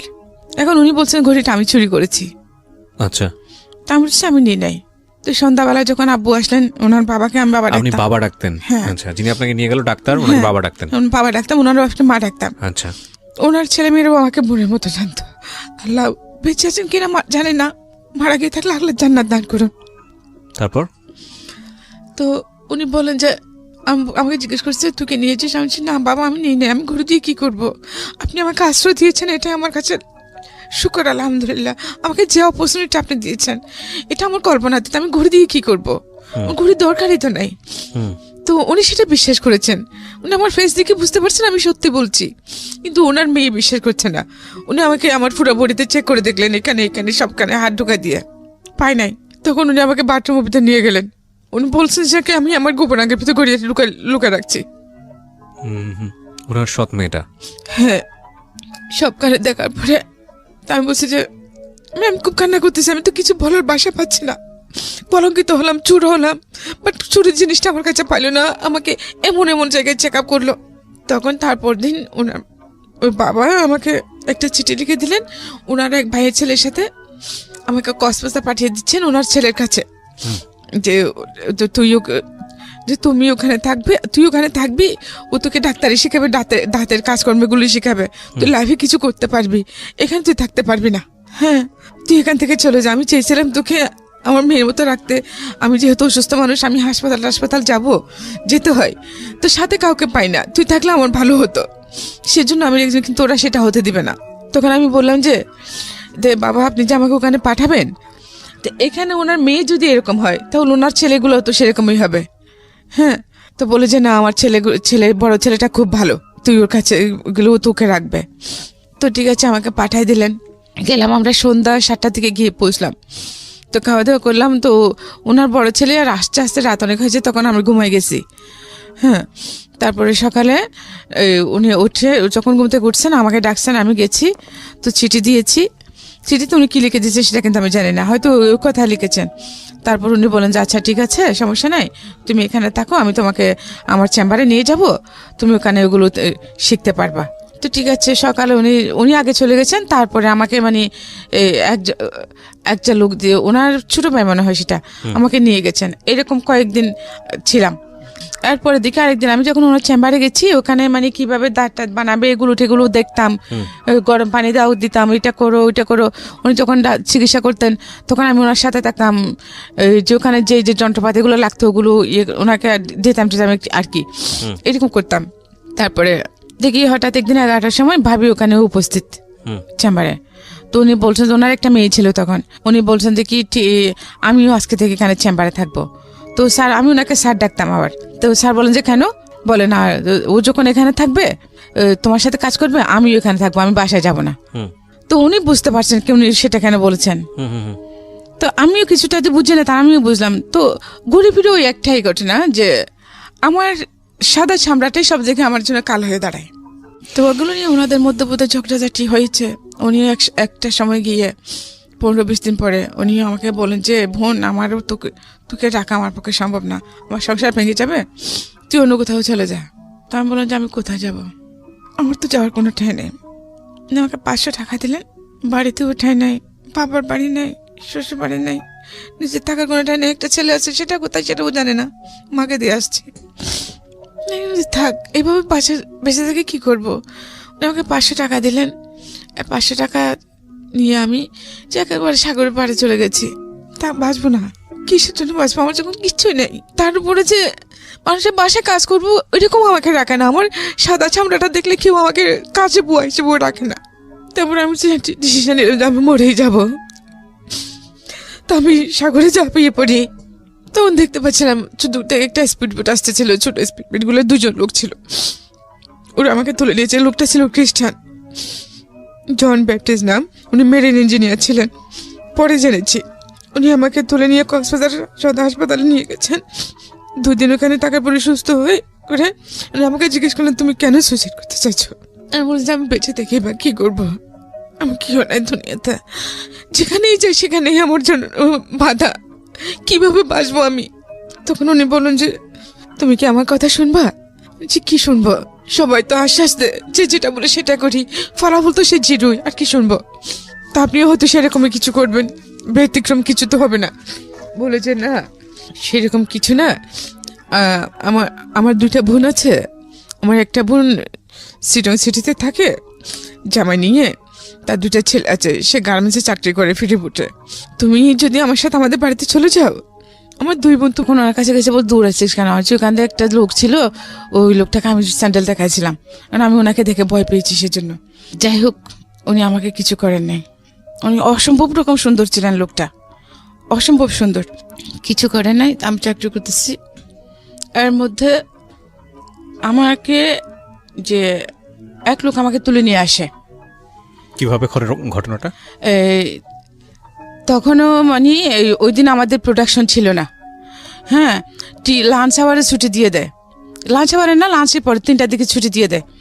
তো আমরা চলে আসতেছি, হঠাৎ একটা মাইক্রো নিয়ে আসি, ওই লোকগুলো আমাকে তুলে নিয়ে যায়। তুলে নিয়ে যাওয়ার পরে জানতে পারি যে ওনার আমি মানে আমার পরে যে আমার বিয়েটা হলো আর কি, ওনার নাম। তো উনি ওখানে তো ওনার ফ্রেন্ড, ওরা ছিল এমএস কলেজ আর চিটং কলেজের ছাত্র স্টুডেন্ট। ওরা নিয়ে আমাকে ওনার এক ভাবির আগ্রাবাদে এক ভাবির বাড়িতে নিয়ে গেলেন। ওনাকে ওখানে রাখলেন আমাকে। ওখানে রাখার পরে তারপর দিন আমাকে উনি ওনার ফ্রেন্ডের বাড়িতে নিয়ে গেলেন, রাউজান। এই যে লোকটা তুলে নিয়ে গেল, তাকে কি আপনি চিনতেন? না, চিনতাম না। তো আপনি কিছু উনি আমাকে চিনতেন। তো কিছু বলছেন না ওনাকে যে আপনি আমাকে এখানে তুলে নিয়ে আসলেন? বলছি না। তখন কি বলে ও? হ্যাঁ, উনি বলছেন যে তুমি অমুকে স্যান্ডেল দেখাইছিলাম। হ্যাঁ, দেখাইছিলাম। তো মা বোন সবার আছে না, আপনাদের জন্য আমরা যারা গার্মেন্টসের মেয়ে, মানে কি খারাপ? গার্মেন্টস মেয়েরা সবাই যদি খারাপ হতো, এখানে তো আপনার মাও তো খারাপ তাহলে। মানে আমাকে ওইরকম করে কথা বলছিলাম। আপনারা মানুষের শুধু বাহ্যিক রূপটা দেখে বিচার করেন, ভারী ভিতরটা ভাবার চেষ্টা করেন না। একটা মেয়েকে দেখলাম, ভালো লাগলো, তাকে যেভাবে হোক আমার পেতেই হবে। কেন? সেটা যদি আপনার বোন, ওটাকে আপনার বোনের চোখে দেখতে পারেন না? তা আমার যে আপনি জানেন আমার জীবনে কত কষ্ট আছে, কত যন্ত্রণা আছে। হ্যাঁ, আমি এত ছোট্ট বয়স, আমার একটা বাচ্চা আছে। আমি সারাদিন কাজ করি, ভালো থাকি, সারা রাত আমি ঘুমাতে পারি না, আমি বাচ্চার জন্য কান্না করি। হ্যাঁ, তো আপনি কি করে কোনো কিছু না জানে কিভাবে একটা মেয়েকে অন্যরকম একটা এরকম কমন পাস করতে পারেন? আপনার বোনকে কেউ করলে তখন আপনার কেমন লাগবে? তখন ওর মধ্যে কি হয়েছে, তোমার বাচ্চা আছে মানে কি পিচ্ছি মেয়ে, তোমার কি বাচ্চা? হ্যাঁ, তখন আমি ওনাকে সব ঘটনা বলছি। ঘটনা বলার পর উনি আমার কোনো কথা বলছি, ঠিক আছে আমি এটাকে আমি বিয়ে করবো। হ্যাঁ, তো বিয়ে করবেন উনি আমাকে 1 মাস ওখানে রাখলেন, হলদিয়া গ্রামে রাখলেন ওনার ফ্রেন্ডের পাশে। ওখান থেকে আনে মাজারে বিয়ে করেছেন, আমার সে মাজারে, বাইজিদ বুস্তের মাজারে। মানে যিনি যে ভদ্রলোকের কথা আপনি বলছেন, যিনি আপনাকে ব্যাপটিস করেছিল, সেই লোক? হ্যাঁ। কি নাম ছিল ওনার? ওনার নাম ছিল লিয়াকত আলী কন্ট্রাক্টর। লিয়াকত আলী কন্ট্রাক্টর, ওকে। তারপর? তো উনি পড়ালেখা বেশি করেন নাই, এসএসসি পাস করেন নাই। বাট লোকটা ভালো ছিল, উনি তো খারাপ হলো তো আমার ক্ষতি করতে পারতেন, খারাপ ক্ষতি করে আমাকে ছুড়ে ফেলে দিতে পারতেন, মেরে ফেলতে পারতেন। বিয়ে করলেন আপনাকে? ওকে। হ্যাঁ, তো উনি বিয়ে করে ভাড়া করে লাগলো আমাকে। 6 মাস পরে ওনাদের বাড়িতে নিয়ে গেল, ওনার মা এসে নিয়ে গেলেন। তখন তো ওদের বাড়িটা অনেক বড়, হ্যাঁ, কিন্তু ওদের যেরকম বড় বাড়ি ওদের কালচার কিন্তু সেরকম না, কেউ পড়ালেখা করে না, কেউ শিক্ষিত না। হ্যাঁ, মানে চিটংয়ের স্থায়ী লোকদের, আদিবাসী চিটংদের যেরকম কালচার সেরকমই। আচ্ছা, বিহেভ টিহেভ কোনো কিছু ঠিক নেই। আচ্ছা ঠিক আছে, আমাকে নিয়ে গেছে, আমি থাকতেছি। পরে পরে জানতে পারলাম যে দেখি কি যে আমার শাশুড়ি নাকি আমার হাজবেন্ডের জন্য 8টা কেস করেছেন। মানে মা হয়ে সন্তানের জন্য 8টা কেস? ও সব সম্পত্তি নিয়ে। তো আমি আমার বিয়ের পরেও মানে তখন 3টে, যখন আমাকে বিয়ে করতেছে তখন 3টা কেসে রায় হয়েছে। উনি খালাস পেয়েছেন, উনি দোষী না। আচ্ছা, তার বিয়ের পর আর বাকি 5টা হয়েছে। তো যাই হোক, ওখানে আমি সংসার করতেছি, কিন্তু আমার শাশুড়ি আমাকে টোটালি সহ্য করতে পারেন না। হ্যাঁ, আমি গরিবের মেয়ে, আমাকে বিয়ে করে ওনার ছেলে কিছু পাই নাই। হ্যাঁ, সেজন্য উনি আমাকে খুব টর্চার করতেন আমার শাশুড়ি। জি। এমন অবস্থা হয়েছে যে আমি করে সব কাজকর্ম করলাম, ওনার 8টা মেয়ে, 2টা মেয়ে বিয়ে হয়েছে, বাকি সবগুলো ছোট ছোট। তো ওদের পায়খানা প্রস্রাব সব আমি পরিষ্কার করতাম, কাপড়, মানে আমার বাচ্চার মতন আমি বড় করেছি ওদেরকে। ওরা কিন্তু আমার গায়ে হাত তুলতে দ্বিধা করে নাই। তো পরবর্তীতে দেখি কি এই অবস্থার মধ্যেই আমার ছেলেটা হলো, সেকেন্ড ছেলে, ওখানে বড় 93 নম্বরের 26 তারিখ আমার ছেলে হলো। ভালো ছিলাম, ছেলে 2 বয়স, যখন 2 বছর তখন উনি আরেকটা বিয়ে করলেন। মানে আপনি ওনার ফার্স্ট ওয়াইফ ছিলেন? জি। আচ্ছা, বিয়ে করছেন যে মানে এটা ওনার বড়ুয়া ছিল, ওনার ওই মহিলারও আগে বিয়ে হয়েছিল, আগে করে ওনার ছেলে আছে। তো উনি পড়ালেখা জানতেন না, এখানে মানে সবাই বলতে শুনেছি মহিলাটা ভালো ছিলেন না। তো ওই রকমের মধ্যে উনিও মানে ওনার কয়েকজন ফ্রেন্ড নিয়ে মেয়েটাকে এনেছে, তারপরে ওনার ভালো লেগে গেছে, ওনাকে বিয়ে না করে ওভাবে রেখে দিয়েছে। মানে আলটিমেটলি আপনার মতোই কিছুটা কেস? হ্যাঁ, তো ওনাকে বিয়ে করে না, বিয়ে না করে মানে ওখানে আরেক জায়গায় ভাড়া করে নিয়ে রেখে দিয়েছে, ওখানে ওনার একটা ছেলে হয়। তো যাক 2 বছর এখানে ওইরকম রাখার পরে ওনার মানে একেবারেই উনি ফকির হয়ে যান, কোনো কাজকর্ম করেন নাই, জমানো যা ছিল সব খেয়েছে সব। তারপরে বলতেছে মানে এখন আমি কি করবো? তা আমি বলছি ঠিক আছে, ভালো হোক বা খারাপ হোক, তুমি তো আমার সব কিছু। তো আমি সেলাই কাজ করতাম, তখন আমার একটা সেলাই মেশিন ছিল, ওটা বিক্রি করে ওদের ওখানকার বাসা ভাড়াটা দিয়ে বাড়িতে চলে আসে। তারপরে আমার নতুন অধ্যায় শুরু হলো আমার লাইফে। আমি ভাবছিলাম কি, তা আমি ওর সাথে সতীনের মতো থাকবো না, আমি মানে বান্ধবীর মতো থাকবো, বোনের মতো থাকবো। তা আমি সারাদিন কাজকর্ম সব করতাম, ও কোনো কাজ করতো না। ও সন্ধ্যাবেলা ওই আমার স্বামী আসলে যে ও কিন্তু প্রচুর ড্রিঙ্ক করতো। মানে আপনার হাজবেন্ড ড্রিঙ্ক করতো? প্রচুর ড্রিঙ্ক করতেন। তো ওকে বলতেন, আমি ওকে গালি দিয়েছি, এই করেছে সেই করেছে, পরে আসে উনি আমাকে মারতেন। তারপরে এইভাবে এক সময় যে আমার মেয়ে, বড় মেয়েটা পেটে আসলো, তারপরে বড় মেয়ে হওয়ার পরে যে উনি কমপ্লিটলি আমার সাথে সব সম্পর্ক ছিন্ন করে ফেললেন। আমরা একই ঘরে থাকি, কিন্তু কেউ কারোর দিকে তাকায় না, উনি আমাকে দেখলে চোখ নিচু করে ফেলেন, আমার সাথে কোনো সম্পর্ক নেই। এইভাবে তাকার পর আমার মেয়ের বয়স যখন 2 বছর হলো, 2 বছর পড়ছে, তখন আমার সতীন কি করছে, একদিন আমার সতীনের ফুফু, মা, আবার ওনার 2 ভাই এখানে ওই বাড়িতে থাকতেন আমাদের সাথে। ওরা সবাই মিলে আমাকে সকাল 10টায় বের করে দিয়েছে। আমার ছেলে মেয়ে 2টা নিয়ে, 2টা শাড়ি, একটা টাওয়েল, আমার একটা মশারি, আর আমার ছেলের মেয়ের কয়েকটা কাপড় নিয়ে একটা কালো ব্যাগের মধ্যে দিয়ে 150 টাকা দিয়ে আমাকে বার করে দিচ্ছে। আমার হাজবেন্ড এখন বসা ছিল সকাল 10টায়। তো বলতেছে, তো আমি যখন ওকে বলছি, ও বলছে যে চলে যাক, বার করে দে, আমার আধা কেজি চাল বাঁচবে। ঠিক আছে, চলে গেছি, কোথায় যাবো সেটা জানি না। তারপরে আমার সতীনের ভাই আমাকে একটা সিএনজি এনে তো গাড়িতে তুলে দিল, আমি বহদ্দার হাট চলে গেলাম। যাওয়ার সময় গাড়িতে দেখে কি, ও তখন আমার হাজবেন্ড তখন বাড়ির দোকানে পান নিচ্ছে। তো বহদ্দার হাট গিয়ে আমাকে একটা গাড়িতে, একটা যে কক্সবাজার গাড়িতে তুলে দিল, কিন্তু কোনো গাড়ি ভাড়াটা দেয় নাই। তো যখন গাড়ি ভাড়ার জন্য আসছে, তখন আমি আমার কাছে যে টাকাগুলো ছিল ওইটা দিচ্ছি, বলে যে আরও লাগবে। আমি আমার কাছে আর কোনো টাকা নেই। সুপারভাইজারকে যখন এটা বলছি, তখন উনি বলছে যে আপনি যাবেন কোথায়, আপনার বাড়ি কোথায়? তখন আমি বাড়ির কথা বললাম, বাড়ির ঠিকানা বললাম, যে আপনি তো আমাদের এলাকার মেয়ে, ঠিক আছে আপনার বাড়ি। এর আগে কি আপনি আর বাড়ি যাননি? এই যে বাড়ি না, থেকে বের এত বছরের মধ্যে 8 বছর হয়ে গেছে এর মধ্যে। এই 8 বছর পরে বাড়ি যাচ্ছে? হ্যাঁ, 8 বছরের মধ্যে আমাকে বাড়িতে যেতে দেয় নাই। মানে আপনার ছেলেটা তখন আপনার মায়ের কাছে কি অবস্থায় আছে আপনি জানেন না? জানে কোনো খোঁজ খবর কোনো খোঁজ জানে খবর না। নাই বড় ছেলেটা। আর তখন আপনার এই ঘরে হচ্ছে কয় ছেলে মেয়ে? 2টা ছেলে মেয়ে। 2টা ছেলে মেয়ে। তখন আপনি নিজের সাথে আপনার সাথে কি একটা মেয়ে শুধু? হ্যাঁ, না আমার ছেলে আবার মেয়ে দুটোটাকে আমাকে দিয়ে দিছে। দুজনকে আপনাকে দিয়ে দিয়ে দিয়েছে? দিছে। আমার মেয়ের বয়স তখন 2 বছরে পড়ছে আর কি। ছেলের বয়স 5 বছর, ছেলে 6 বছর, মেয়ে 2 বছর। আচ্ছা, তারপর এখন আমি চিন্তা করতেছি এত বছর পরে আমি যে বাড়িতে যাব, কিন্তু কে আছে না কেউ জানে না, কিছু জানে না। আমাকে তখন তো আমাকে বের করে দিয়েছিল, এখন আমাকে কিভাবে অ্যাকসেপ্ট করবে? হ্যাঁ, তো এটা চিন্তা করতে করতে কি করছি, আমি আমার মায়ের নানার বাড়িতে চলে গেছি। আমার মায়ের নানা বাড়িতে যাওয়ার পরে ওখানে সব বললাম যে আমি পরিচয় দেওয়ার পরে আমাকে চিনেছে আমার মামারা, আমার আম্মুর মামাতো ভাইয়ের বউ। তো আমি ওখানে থাকলাম। তো ওরা বলতেছে তুই কোথায় গেছিস, কোথায় হারিয়ে গেছিস, যে সবাই তোকে সব দিকে খুঁজতে, তোর মা তো পাগলের মতো হয়ে গেছে। হ্যাঁ, তোকে খুঁজতে খুঁজতে এমন কোনো জায়গা নাই তোর জন্য হাজিরা দেখে না যে কি অবস্থায় আছে। কিন্তু এর মধ্যে গিয়ে খবর পাই কি আমার নানা মারা গেছেন, আমার নানি মারা গেছেন, যারা আমাকে মা বাবার মতো বড় করেছেন। আমার মামা 2টাও মারা গেছেন, আমার মামাতো ভাই মারা গেছেন, আমার চাচা ছিল উনি মারা গেছেন, আমার 2টা ফুফু ছিল, 2 ফুফুই মারা গেছেন এই 8 বছরের মধ্যে। শুধু আমার মা ছিল। সবকিছু বলার পরে আমার ওই মামি কি করছে, আমার মামাতো ভাইটাকে আমাদের বাড়িতে পাঠিয়েছে। যে দেশের পরিস্থিতি কিরকম এখন সেটা তো জানি না। তারপরে ওনার ছেলেকে পাঠাইলেন যে আমার মাকে যেন চুপি চুপি বলে আমি আসছি। তারপরে খবর বিকেলে আমার মা ওর সাথে চলে আসে, আমার মামাতো ভাইটার সাথে চলে এসেছে, যে সাথে আমার ছেলেও ছিল। এই ফার্স্ট 8 বছর পর আমি আমার ছেলেকে দেখলাম। মানে তখনকার যে ফিলিংসটা, সমস্ত কষ্ট আমি ভুলে গেছি। আমার কোনো কষ্ট ছিল না তখন, যখন আমি আমার ছেলেটাকে দেখছি। আমি গিয়ে আমার ছেলেকে ছড়াই ধরে বড় হয়েছে মাশাআল্লাহ, স্বাস্থ্য ভালো, মোটামুটি ভালোই আছে। 8 বছর পরে মাকে দেখলাম, ছেলেকে দেখলাম। ওই দিন আমার মা ওখানে ছিল। তারপর দিন আমার মা আমার ছেলেকে নিয়ে চলে এসেছিল, আসতে চাচ্ছিল না। তো আম্মু বলে যে চলে যাই, হ্যাঁ আগে ওদিকে দেখি পরিস্থিতি কিরকম, কি করি, তারপরে তো মাকে নিয়ে আসবো। হ্যাঁ ঠিক আছে, চলে গেছে। তো আমাকে বলেছে মা যদি আমাকে ওখানে নিতে না পারো, হ্যাঁ তাহলে আমি কি করব? তো আমার মামা বলে যে চিন্তা করিস না। তারপর সাথে আমাকে আরো একজন মহিলা দিলেন সিনিয়র। তো ওনার সাথে সাথে আমি ফিল্ডে যাইতাম কাজ করার জন্য। তো এরকম করতে করতে আমি কয়েকটা পলিসি করি, কয়েকটি বিমা করি, কয়েকজন মানুষকে বিমা করাই। তো করানোর পরে ওখানে থেকে আমি কিছু টাকা পয়সা পাই।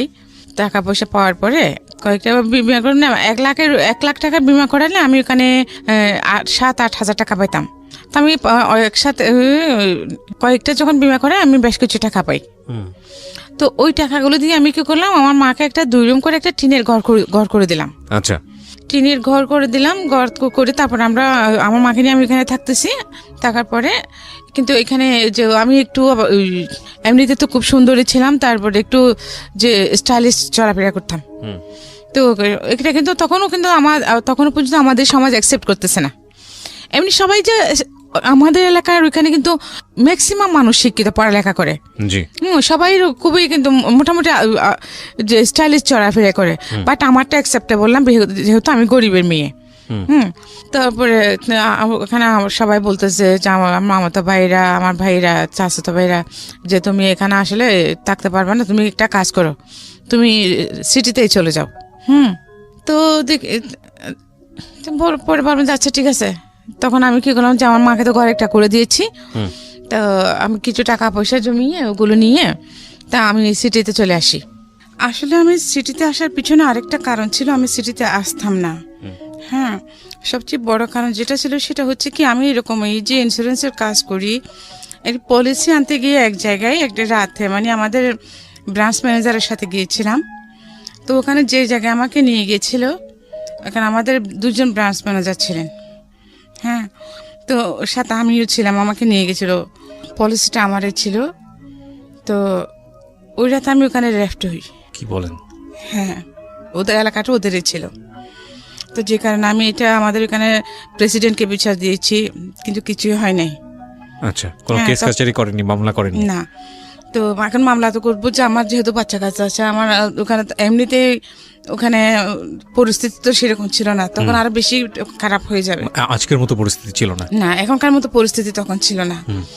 তো এই জন্য আমি আর মামলা টামলা করি নাই। আর যেহেতু আমি যাকে দৌড়াবো তার পিছনে তো আমাকেও দৌড়তে হবে, তো ওই দৌড়ানোর সময়টা তো আমার ছিল না। তো এইসব কিছু চিন্তা করে তা কিছু করি নাই। কিন্তু উনি আমাকে বললেন যে এখানে আমাদের হেড অফিসের যে প্রেসিডেন্ট, চেয়ারম্যান, ওনাকে বিচার দিতে। হ্যাঁ, তো উনি যেহেতু করছেন না, আর উনি কি করবেন, সেম কথাই তো শুনবো। সেই জন্য আমি ওখানকার চাকরি ছেড়ে সিটিতে চলে আসি। টাকা পয়সা যা ছিল আমার মাকে একটা ঘর বেঁধে দিলাম, বাচ্চাদের জন্য দিয়ে কিছু, বাকি কিছু নিয়ে আমি এখানে চলে আসলাম। তো এখানে আসলাম, এখানে একটা সেলাইয়ের উপর কোর্স, গার্মেন্টসের আইটেমের উপরে একটা কোর্স করলাম, যে AFRLs-এর মধ্যে। তারপরে চাকরি করবো আর কি।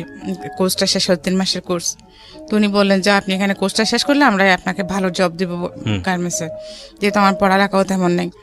তো ঠিক আছে, করতেছি। তো ওইখান থেকে আবার বাড়ি যাওয়ার পথে এক ভদ্রলোকের সাথে আমার পরিচয় হয়। ওনারাও তখন কক্সবাজার যাচ্ছিলেন। তো মানে আমি টিকিট নিতে গেছি, তো এখন মহিলা বলে ওরা আমার কথা শুনতেছে না, মানে ছেলেদেরকে পুরুষদেরকে সব আগে দিচ্ছে। ওনারা 4 জন ছিলেন।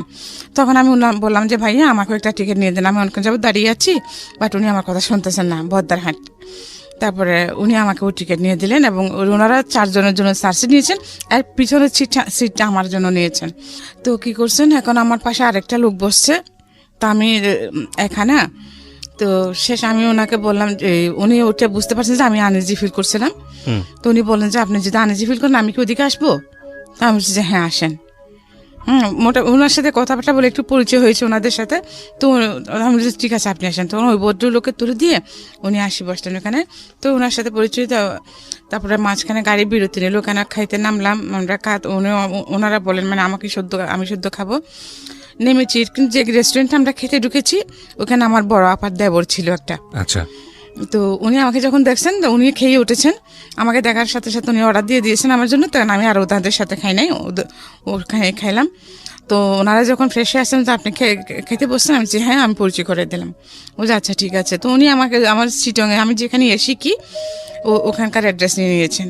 আমি অ্যাড্রেস দিয়েছি, উনি বলছেন আমরা 4 দিন থাকবো ওখানে, 4 দিন পরে চলে আসবো। কি শেখা ওটা? এই যে গার্মেন্টসের উপরে মানে সেলাই কোর্স, গার্মেন্টসের আইটেম গুলোর উপরে। আচ্ছা আচ্ছা। প্যান্ট এগুলো। মানে এতদিন ছিলেন হলো বীমা কোম্পানিতে, এখন চলে যাচ্ছেন গার্মেন্টসে। হ্যাঁ, মানে এই ঘটনার পরে। জি। তা বাট ওই জিনিসটা আমাকে খুব করে খাইতো সারাক্ষণ, যে সেই ছোটবেলা থেকে শুধু আমার এই যে আমার স্কিনটার জন্য আমি সব প্রতি মুহূর্তে বাধাগ্রস্ত হয়েছি। আমার প্রতি আমার একটা ঘৃণা আসে গেছে, ইভেন পুরুষ জাতটার প্রতি আমার টোটালি ঘৃণা আসে গেছে। হ্যাঁ, আমি পুরুষদেরকে টোটালি সহ্য করতে পারতাম না। যেখানে এরপর থেকে আমি এমনই ক্রেজি হয়ে গেছিলাম যে কোনো ছেলে আমাকে রাস্তাঘাটে কিছু হলে চিজ করলে, আমি পারি বা না পারি, আমি ওদেরকে মারামারি করতে নামে যেতাম। আমি এরকম হয়ে গেছিলাম। মেরেছি, অনেক মারামারি করেছি। ইভেন আমার মেয়েগুলোকে যে আমি এত বড় করেছি, এলাকার মধ্যে আমি যেখানে আছি সেখানে আজকে 20 বছর চলতেছে। আমি একজন সিঙ্গেল মাদার হিসেবে বড় হচ্ছি না বাচ্চাদেরকে। আজ পর্যন্ত আল্লাহর রহমতে কেউ কিছু আমার মেয়েদের দিকে চোখ তুলে তাকাতে পারেনি। বিকজ আপনার অভিজ্ঞতা আছে, আপনি ধরনের ঘটনা ফেস করেছেন, আপনি জানেন যে আমি চাই না আমার মেয়েদেরকে কোনো কিছু ফেস করতে হোক। যেমন আমার ছোট মেয়েটা, তো আল্লাহর রহমতে আপনি দেখছেন, ওকে কোনো একটা ছেলে যদি কিছু বলে, ও আমার সাথে সাথে আমার মেয়েগুলো আমাকে বলে, বন্ধুর মতো বড় করেছেন। মানে আপনার নিজের জীবনের অভিজ্ঞতা কাজে লাগিয়েছেন। মাশাআল্লাহ, আপনার 2 মেয়ে অসম্ভব সুন্দর দেখতে। আপনি ওই জায়গাটা একটু যান, গল্পের ধারাবাহিকতা আমরা সামনের দিকে আগাই। যেটা বলছিলেন যে আপনি ট্রেনিং নেওয়ার জন্য যাচ্ছেন সিটিতে, এরপর আমি বাড়িতে গেলাম। তখন বাড়িতে গিয়ে আমার ছেলে মেয়েদেরকে দেখে 2-3 দিন পর আমি চলে আসলাম। তারপরে আমি একদিন ক্লাস করতেছি, ওইটা আমি দেখে গিয়ে যে ভদ্রলোকের সাথে আমার গাড়িতে পরিচয় হয়েছিল উনি ওখানে হাজির। তো আমি ক্লাস শেষ করে, আমার 2টা পর্যন্ত ক্লাস ছিল, আমি ক্লাস শেষ করে বের হলাম। তো ওনার সাথে গেলাম, উনি বলছে আপনি এখানে থাকেন কোথায়? তো আমি বলছি যে কি, আমার এক বান্ধবী আছে এখানে, আমার এক ক্লাসমেট ছিল, ওর বাসা আছে এখানে, ওর হাজব্যান্ড ইঞ্জিনিয়ার, আমি ওর ওখানে আছি আপাতত। পরে যেহেতু আমার এখন টাকা পয়সা, আমার চাকরি বাকরি হয় নাই, এখন পেইং গেস্ট হিসেবে আছি, পরে কোথাও উঠবো। তো কেন জানো, এরপর মানে ওনার সাথে মাঝে মধ্যে প্রায় সময় দেখা সাক্ষাৎ হতো। তো উনি আমাকে বললেন যে আপনার যদি অসুবিধা হয়, এরকম ফাইন্যান্সিয়াল ক্রাইসিসে, আপনি আমার খালা আছে আলকরেন ওখানে, আপনি ওখানে থাকতে পারেন। হ্যাঁ, টাকা পয়সা যার আগে সব আমি দিব। আচ্ছা তো আমার ফ্রেন্ডের বাসাতেও দেখতেছি তেমন একটা মানে ও তো সংসার করতেছে। তো আমি বলছি আচ্ছা ঠিক আছে, গেলাম ওখানে। তো ওনার খালার সাথে ওখানে থাকলাম। অনেক দেখার পরে আস্তে আস্তে এই আমার একটা জব হলো কোথায়, 2 নম্বর গেটে একটা গার্মেন্টসে। জি। পার্সোনালে আমি ঢুকলাম। তো দেন আমি ওখান থেকে ওনার খালার ওখান থেকে চলে গেলাম। আমি আলাদা একটা বাসা নিলাম, তাও সাবলেটে একটা, কারণ ফ্যামিলি একা তো থাকতে পারবো না, যেহেতু সাবলেটে থাকলাম। তো আমার বাচ্চারা কিন্তু গ্রামেই ছিল। তো এই লোক কিন্তু আস্তে আস্তে আমার প্রতি দুর্বল হয়ে গেছেন, কিন্তু আমি ওনাকে টোটালি পাত্তা দিতাম না, বা এ ধরনের কোনো আলাপই ওনার সাথে হতো না। হ্যাঁ, জাস্ট দেখা সাক্ষাৎ হলে কেমন আছেন, ভালো আছি, কি করতেছেন, এইটুকুই। কিন্তু উনি যে আমার প্রতি আকৃষ্ট হয়ে গেছেন এটা আমি জানতাম না। তারপরে যখন আমি ওনাকে এটা বুঝতে পারলাম, তো আমি যে বাসা নিয়েছিলাম আলাদা, ওইটা উনি চিন্তান, উনি সহ নিয়ে দিয়েছিলেন। তখন আমি কি করলাম, আমি না তাহলে তো আর এখানে থাকা যাবে না, এই লোকের সাথে দেখে যে অন্যদিকে, যখন পুরুষ মানুষ তো যেটা এখন বুঝতে পারছি, তখন বুঝতে পারতাম, তখন খুবই উগ্র হয়ে গেছিলাম। তারপর আমি সাথে সাথে আমার উনি 3 দিনের জন্য বাড়িতে গিয়েছিলেন। তো আমি এই 3 দিনের মধ্যে আমি বাসা চেঞ্জ করে ফেলি। জিনিসপত্র এখানে আমার একটা ছোট খাট ছিল, একটা চৌকি ছিল, ওইটা রেখে একটা আলনা ছিল, এই 2টা জিনিস রেখে আমি বাসা শিফট করে ফেলি। কারণ ওগুলো নেওয়ার জন্য আমার বাসা নেওয়ার পর আমার গাড়ি ভাড়াটা ছিল না, এই জন্য আমি আর ওগুলো নিয়ে পরে নিব আর কি। বোতান আমার কিছু থাকে তাহলে আপনি ছেলেটাকে নিয়ে যান, ওকে একটু পড়ালেখা করান, ওকে মানুষের মতো মানুষ করেন। হ্যাঁ, ও বলে যে ঠিক আছে আমি নিয়ে যাবো, বাট তুমি কখনো ওকে ছেলে হিসেবে দাবি করতে পারবে না। তো আমি যে ঠিক আছে, একেবারে এখানে নষ্ট পাহাড়ে যাচ্ছে, লাকড়ি আনতেছে, গরু চড়াচ্ছে, এগুলো চেয়ে তো আমার ছেলের, হ্যাঁ ওনার তো অনেক টাকা পয়সা আছে, ওনার ছেলেমেয়েগুলো সবাই শিক্ষিত, তো আমার ছেলেটা যদি সেখানে ওর লাইফ সেটেল করতে পারে, তা আমার সমস্যা, আমি তো কিছু করতে পারিনি। হ্যাঁ, তো আমি দিয়ে দিয়েছি ওকে। তোর বাবুকে নিয়ে মাদ্রাসায় ভর্তি করা দিয়েছে, পড়ালেখা করতেছে, আমি এদেরকে নিয়ে সিটিতে চলে আসলাম। তারপরে এরপরে আমি 3-4 মাস পরে বাড়িতে গেছি। বাড়িতে যাওয়ার পরে শুনতেছি যে কি আমার বোনের কাছ থেকে যে এরকম একটা লোক আমাকে খুঁজতে গেছে। উনি আমার বাড়ির ঠিকানা কিছু জানতেন না, শুধু মানে আমার কাছে শুনছিলাম, আমার গ্রামের নামটা শুনেছিলেন উনি। আচ্ছা। হ্যাঁ, তো উনি আমার ফিজিক্যালি বর্ণনা দিয়ে 3 দিন খুঁজছেন আমাদের পুরো এলাকাতে। আচ্ছা, 3 দিন খোঁজার পরে আমার বাড়ির ঠিকানা পেয়েছে। হ্যাঁ, তারপরে আমার আপদ থেকে আমার অফিসের ঠিকানা নিয়েছে, আমি নতুন যে ওখানে পত্রিকা কাজ করি ওখানকার ঠিকানা নিয়েছে। ওইতে ওখানে উনি চিঠিতে এসে ওখানে আমার অফিসে গেছেন। উনি যখন সিটিতে আসছেন তখন কিন্তু আমি বাড়িতে গেছি। আচ্ছা, বাচ্চাদেরকে রেখে আসতে গেছি। এখানে কি একটা আমার কোথাও একটা দূরের একটা প্রোগ্রাম ছিল আমার পত্রিকার কাজে, তো আমি একা ওদেরকে সিকিউর ফিল করছিলাম না, সেজন্য বাড়িতে রেখে আসতে গেছি আমার মার কাছে, আবার নিয়ে আসবো। তারপরে তখন শুনছি আর কি, তারপরে উনি অফিস থেকে আমার বাসার ঠিকানা নিয়েছেন। বাসায় এসে খুঁজে গেছেন। আমি যখন বাসায় এসেছি, জমিদার খালা আমাকে বললেন, বাড়িওয়ালি খালা আমাকে বললেন যে তোকে এরকম একটা লোক খুঁজতে আসছিল, তুই চিনিস নাকি? আমি হচ্ছে হ্যাঁ, এইরকম নাম একজন লোককে চিনতাম, আবার ওনার সাথে আমার তেমন কোনো একটা ইয়ে নেই, আবার আসলে আমি নাই বলিয়েন। আচ্ছা। তারপরে কয়েকদিন পরে আমি মানে অফিস থেকে যাচ্ছি, ওই সময় উনি দেখি আমার বাসার গলি থেকে বেরোচ্ছেন। আচ্ছা, তো সামনাসামনি দেখা হয়ে গেছে, এখন আর আমি এড়িয়ে যেতে পারি নাই। এরপর থেকে এইভাবে মধ্যে মানে 6 মাস চলে গেছে। এই লোকটা যেন কোন লোক? ওই যে আপনার সঙ্গে পরিচয় হয়েছিল, হ্যাঁ উনি। টিকিট কেটে দিল যে লোক, হ্যাঁ টিকিট কাটলো যে, হ্যাঁ উনি ভদ্রলোক, শিক্ষিত ছিলেন, হ্যাঁ ভালো ছিলেন, কিন্তু ওনাকে কিন্তু আমি ছাড়াতে পারিনি। তো এরপরে আমার বাচ্চাদেরকেও যখন উনি দেখি যখন ঠিক আমার বাচ্চাদের জন্য উনি খুব বেশি ছিলেন। হ্যাঁ, তো শেষে আমিও ওনার প্রতি দুর্বল হয়ে যাই। ওনাকে অনেক অপমান করছি আমি। তো আমার লাইফে ফার্স্ট আমি ভালোবাসা জিনিসটা কি অনুভব করলাম, যে আগে আমি প্রেম ভালোবাসা এগুলো কিছু বুঝতাম না। এতগুলো ঘটনা ঘটে যাবার পর আমার ওদের কোনো ফিলিংসই ছিল না। মানে 3টা বাচ্চার মা হওয়ার পরে গিয়ে ফার্স্ট অনুভব করলাম। হ্যাঁ, ফার্স্ট আমি বুঝতে পারলাম ভালোবাসা, পৃথিবীতে ভালোবাসা আছে, ইভেন আমিও ভালোবাসতে পারি। হ্যাঁ, আমার এত কিছু জানার পরে কি আমাকে ভালোবাসতে পারে। তো উনি যখন আমার সাথে লাইফ স্টে করতে চাইলেন, উনি তো আমার সবকিছু দেখছেন, আমি সবকিছু বলেছি। হ্যাঁ, ইভেন আমি আমার রেফার হয়েছে ওটাও বলেছি, লোকাই না কিছু, যে তুমি যদি আমার সাথে লাইফ লিড করতে চাও। ইভেন আমারও তখন দরকার ছিল, আমি জড়াতাম না ওনার সাথে, যে যেদিকে যাচ্ছি, কিন্তু আমার বাসাতে যেখানে থাকি এখানেও আশেপাশে মানে সবসময় আমি একটা প্রেশারের মধ্যে থাকি। ওই যে শুধু আমার একজন পুরুষ লোক নাই বলে, সাইনবোর্ডটা নাই বলে, হ্যাঁ সিঙ্গেল মাদার আমি, এই কারণে আমি সবসময় একটা প্রেশারের মধ্যে থাকতাম। তো শেষে সব কিছু ইয়ে করে তো বছর দেড়েক পরে আমি এগ্রি হলাম ওনার সাথে লাইফ স্টে করতে। আচ্ছা। হ্যাঁ, তারপরে তখন উনি কিন্তু সম্পূর্ণ বেকার ছিলেন। হ্যাঁ, উনি কি নাম ছিল ভদ্রলোকের?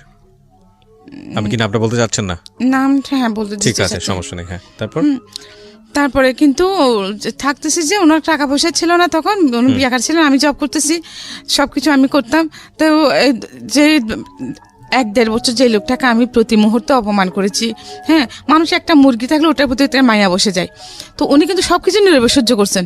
আচ্ছা। হ্যাঁ, তো কিন্তু অল টাইম আমার বাচ্চাদের সাথে নিয়ে থাকতেন উনি। বাচ্চারাও মেনে নিয়েছিলেন? হ্যাঁ, আমার বাচ্চাদেরকে মেনে নিয়ে থাকতেন, আমার বাচ্চাদেরকে নিয়ে সবকিছু জানতেন, আমাদের বাড়িতে গেছেন, সব দেখেছেন। হ্যাঁ, তো সবকিছু মেনে নিয়েই কিন্তু উনি আমার সাথে কন্টিনিউ হতে চাইলেন। তারপরেও আমি 1.5 বছর সময় নিয়েছি, পরে হ্যাঁ করলাম। তারপরে যে উনি আমাকে বলেন যে দেখো, আমি ওনার টাকা নাই আনতেন, আমি ওনাকে টাকা দিলাম, 3,000 টাকা দিলাম যে আমাদের বিয়ে রেজিস্ট্রি করার জন্য। হ্যাঁ, উনি দেখি সেটা খরচ করে ফেললেন, কিন্তু বিয়েটা রেজিস্ট্রি করলেন না। বাট আমরা কিন্তু একসাথে থাকতেছি তখন। আচ্ছা, তো রেজিস্ট্রি করলেন কিন্তু বিয়ে করলেন না? রেজিস্ট্রি করলো না, বিয়েটা রেজিস্ট্রি করে নাই। মানে বিয়ে করলো কিন্তু রেজিস্ট্রি করলো না, মানে জাস্ট কবুল বলাটা করলো ধর্মীয় বিধান অনুসারে, কিন্তু রেজিস্ট্রিটা করলো না। রেজিস্ট্রিটা করে নাই। আচ্ছা। আমি ওর জন্য ওকে 3 বার টাকা দিয়েছি। হ্যাঁ, কিন্তু ও সেটা করে নাই। আচ্ছা। তখন ও আমাকে বলতো যে দেখো, তোমাকে আমাদের বাড়িতে নিয়ে যাব। হ্যাঁ, কিন্তু আমার একটা ছোট বোন আছে, ওটা LLB পড়তেছে, ওর একটা বিয়ে শাদী হয়ে যাক, তা না হলে এখন আমি যেহেতু গ্রামের পরিবেশ জানো তুমি, মানুষ যত শিক্ষিত হোক, হ্যাঁ, আমরা সংস্কার মুক্ত না, ওগুলো সমাজের লোকেরা বলবে যে আমি একটা বিবাহিতা মেয়েকে বিয়ে করেছি, এই সেই। তো আমি আচ্ছা ঠিক আছে, পরে তোমার ব্যাপারটা, আমার বোন বিয়ে হয়ে গেলে তোমাকে আমাদের বাড়িতে তুলবো। এরপরে 2001 সালের দিকে ওর চাকরি হলো। 2002 সালে ও একটা ওই যে লোহা টোহা বানাজের স্টিল, কি বলে এগুলো, ঠিক আছে, সমস্যা নেই, যে কোনো একটা জায়গায় গ্রিল বানাচ্ছে এগুলো, রোলিং মিল। আচ্ছা, রোলিং মিলের শোরুমে ওর চাকরি হলো, কাজ করে ভালো ইনকাম করতেছে। কিন্তু সাথে সাথে ও চেঞ্জ হয়ে গেছে। এর আমাকে বিয়ে করার আগে কিন্তু ওর সাথে একটা মেয়ের সাথে বেশ কয়েক বছর রিলেশন ছিল। মেয়ের মা ওকে দেয় না, উনিও ওই মেয়ের বাড়িতে লজিং মাস্টার ছিলেন। তো ওইখানে পড়াতেই মানে সম্পর্কটা হয়ে যায়, কিন্তু মেয়ের মারা মেনে নেয় নাই। উনি এগুলো আমাকে সব বলেছেন। তো ঠিক আছে, মেনে নেয় নাই। এরপরে ও মেয়েটার প্রতি উনি আবার ইনভলভ হয়ে গেছেন মেয়েটার সাথে। তো আমার একটা বদ অভ্যাস আছে কি, আমার অনেকগুলো ব্যাড হ্যাবিট আছে, তার মধ্যে একটা হলো কি যে আমি নিজের চোখে না দেখে এবং নিজের কানে না শুনলে কখনো কারোর কথা বিশ্বাস করি না। এটা খুব ভালো অভ্যাস। এখনো আমি এরকমই। আচ্ছা। তো ওরা আমাকে বলতো, আমি শুনতাম, বাট আমি কখনোই ওকে সার্চ করি না এটা নিয়ে। একদিন আমি এরপরে কিছুদিন আগে যখন চাকরি হয়, তখন আমরা দুজন একসাথে বেরিয়ে যেতাম। ও একদিকে চলে যেত, আমি একদিকে চলে যেতাম, দুজনের ওই দুদিকে। তারপরে আবার আসার সময় কিন্তু ও আমাকে ফোন করতো, অফিসে ফোন করতো। তো আমি বলতাম তুমি বের হচ্ছ, হ্যাঁ বের হতাম, তারপর দুজন একসাথে আসতাম এরকম। তারপরে দেখি কি ও কিছুদিন যাবো তাই আমার সাথে যাচ্ছে না, একটা না একটা বাহানা দিয়ে বাসা থেকে যাইতো। হ্যাঁ, মেয়েটাকে রাখার কিছুদিন, মাস 2 পর থেকে। তারপরে আমি কিন্তু ওটা মাইন্ডে টোটালি ছিল না, কারণ আমার মতো একজন ওয়াইফ থাকতেছে এইরকম একটা মেয়ের দিকে চোখ দেবে প্রশ্নই আসে না। আচ্ছা। এটা আমি বিশ্বাস করতাম না, কারণ হ্যাঁ আমি হতে পারে আমি পড়ালেখা কম, বাট আমি যেহেতু বিভিন্ন রকম মানুষের সাথে আমি যে স্মার্ট কম ছিলাম না, কথাবার্তা সব দিক দিয়ে আমি মোটামুটি ভালোই তো ছিলাম, ওর জন্য পারফেক্ট ছিলাম।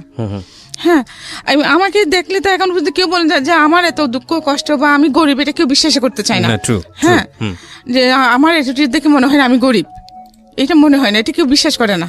ওই দিন আমার বাংতি টাকা ছিল না, গাড়ি ভাড়া দিব যে, তো আমি কিছু দূর এসে গেটের কাছাকাছি এসে আবার ফিরে গেলাম।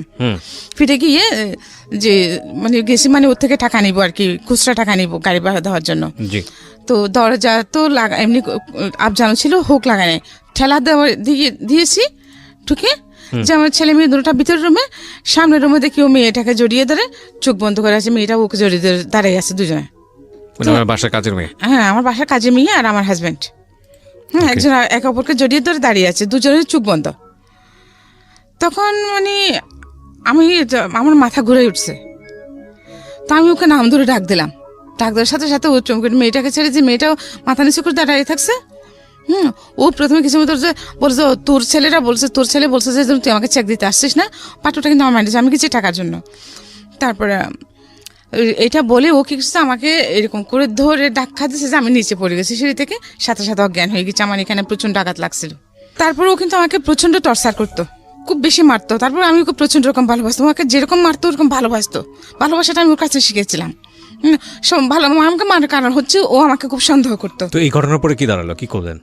এই ঘটনার পরে তো ওটা আমাকে ওই অবস্থার মধ্যে ফেলে পাশে বাসায় একজন লোককে সহ ধরে নিয়ে আমাকে বাসায় ঢুকে দিচ্ছে। বাসায় ঢুকে দিয়ে ওর চাকরিতে চলে গেছে।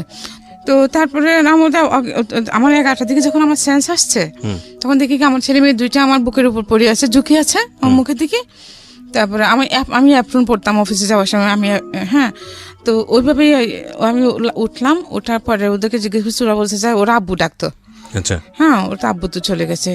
তখন ওই দিন কিন্তু আমার ওখানে মিটিং ছিল, ইমার্জেন্সি মিটিং, যে বাইরে থেকে ইন্ডিয়া থেকে ডেলিগেট আসবে।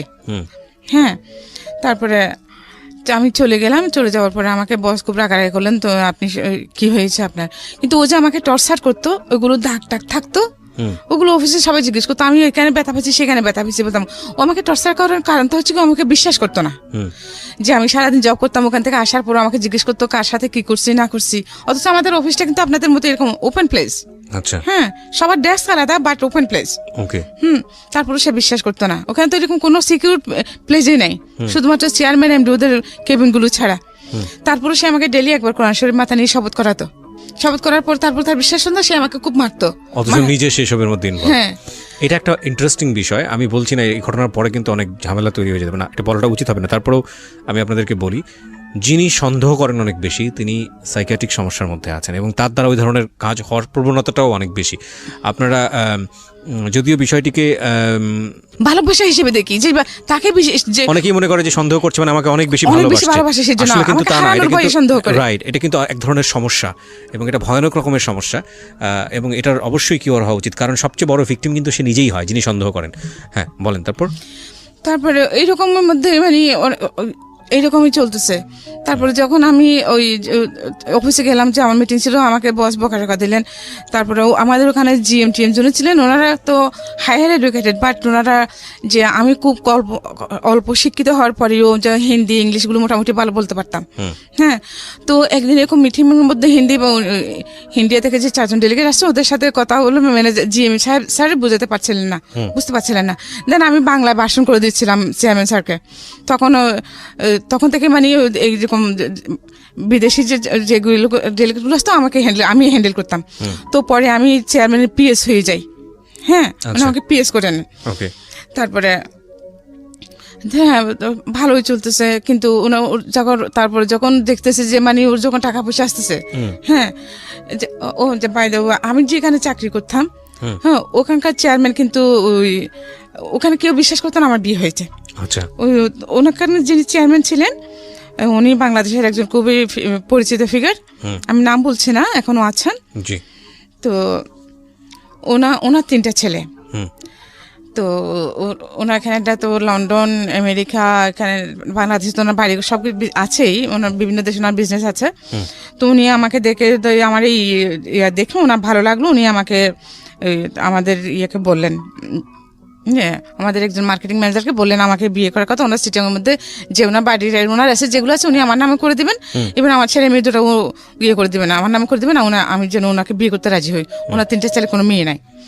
তো আমি বলি যে না, আমি তখন তো ওনাকে ভালোবাসি, আমার আমি রাজি হই নাই। এবং আমার এরকম অনেক, তখন যখন আমি সিটিতে আসি আমার অনেক এরকম ইয়ে ছিল, কিন্তু আমি কখনো ওইদিকে ফিরে তাকাইনি। এগুলো আমি আবার ওর সাথে শেয়ার করতাম। তো এই কারণে কিনা জানি না, সে আমাকে কিন্তু প্রচুর সন্দেহ করতো এবং টর্চারও করতো। ডেলি একবার কোরআন শরীফ মাথা নিয়ে শপথ করাতো, তারপরে বিশ্বাস করতো না। তো আমার ছেলে কিন্তু ওই জিনিসটা ওর মাথার মধ্যে ঢুকে গেছে। এমনকি আমি যখন বাড়িতে যেতাম, হ্যাঁ, আমার হাজব্যান্ড ওর সাথে যে পাবলিক বুথ থেকে কথা বলতাম, মোবাইল ছিল না, ওর মোবাইল ছিল, আমার ছিল না। পাবলিক বুথে গিয়ে ওর সাথে কথা বলতাম, বা ফোন বাসায় নিয়ে যেত, মোবাইল বাসায় নিয়ে যেত, এরকম। হ্যাঁ, তো ও আমার সাথে বাড়িতে কথা বলতেছে, এখানে আশেপাশে আমাদের আশেপাশে যে ভাড়াটিয়ার আছে, আশেপাশে ভাবিদেরকে বলতেছে কি দেখানো, ওরা যখন আমাকে মারতো সবাই বলতো না যে কেন এরকম করেন আপনি সবসময় ডেলি ডেলি। হ্যাঁ, তো বলতো যে আমার চরিত্র খারাপ। হ্যাঁ, তখন উনি কি ও করতে করতে আমার সাথে বাড়িতে গেলে আমার সাথে ফোনে কথা বলতো, এদিকে আশেপাশে ওদেরকে বলতেছে কি দেখেন ও এখন ওর অন্য পুরুষ নিয়ে হোটেলে রাত কাটাচ্ছে। আমি তো যাচ্ছি, ওদেরকে বলে গেছি বাড়িতে যাচ্ছি। হুম। ভাবি কোথায় যাচ্ছেন? ভাই বাড়িতে যাচ্ছি, একটু আমার বাসা থেকে খেয়াল রাখেন। হ্যাঁ, কিন্তু ওইরকম বলতো। এখন আমি জানতাম না, পরে একদিন এক পাশের বাসার ভাবি আমাকে বললো যে দেখি ভাবি আপনি এরকম জানতাম না। হ্যাঁ, উনি এত সুন্দর, এত ভালো রকম একজন মানুষ, উনি কেন আপনাকে, উনি তো নাকি আপনাকে এই কারণে মারেন। আমার এখনই মানে আমার মাথাগুলো চেক কথা শুনে, হ্যাঁ, মানে এই ধরনের ব্যাপারগুলো লেগে থাকতো। তো যাই হোক, ও আমাকে বেশ কয়েকবার এমআর করিয়েছে। হ্যাঁ, তারপরে দ্য লাস্ট মোমেন্টে বেশ কয়েকবার ও আমাকে ফেলেও চলে গেছিল। আচ্ছা। যে বিভিন্ন মেয়েদেরকে নিয়ে, তারপরে আবার যখন যে বুঝতে পারতো বা ওরা যখন ওকে ছেড়ে চলে যেত, তখন সে আবার আমার কাছে চলে আসতো। এরকম 3 বার হয়েছে। এরপর আমি আর ওকে জায়গা দিইনি। আচ্ছা। আমি প্রথমে যখন সাফার সাথে যখন কথা হয় আমার, তখন আমি ব্যাপারগুলো কিন্তু ওকে বলি নাই। আচ্ছা, সাফা মানে ওনার আরেকজন ইয়া? না, আপনার অ্যাসিস্ট্যান্ট সাফওয়ান। হ্যাঁ, আচ্ছা সাফওয়ান। আচ্ছা আচ্ছা, সাফওয়ান আপনাকে যখন ফোন দিয়েছিল তখন বলেননি বিষয়গুলো?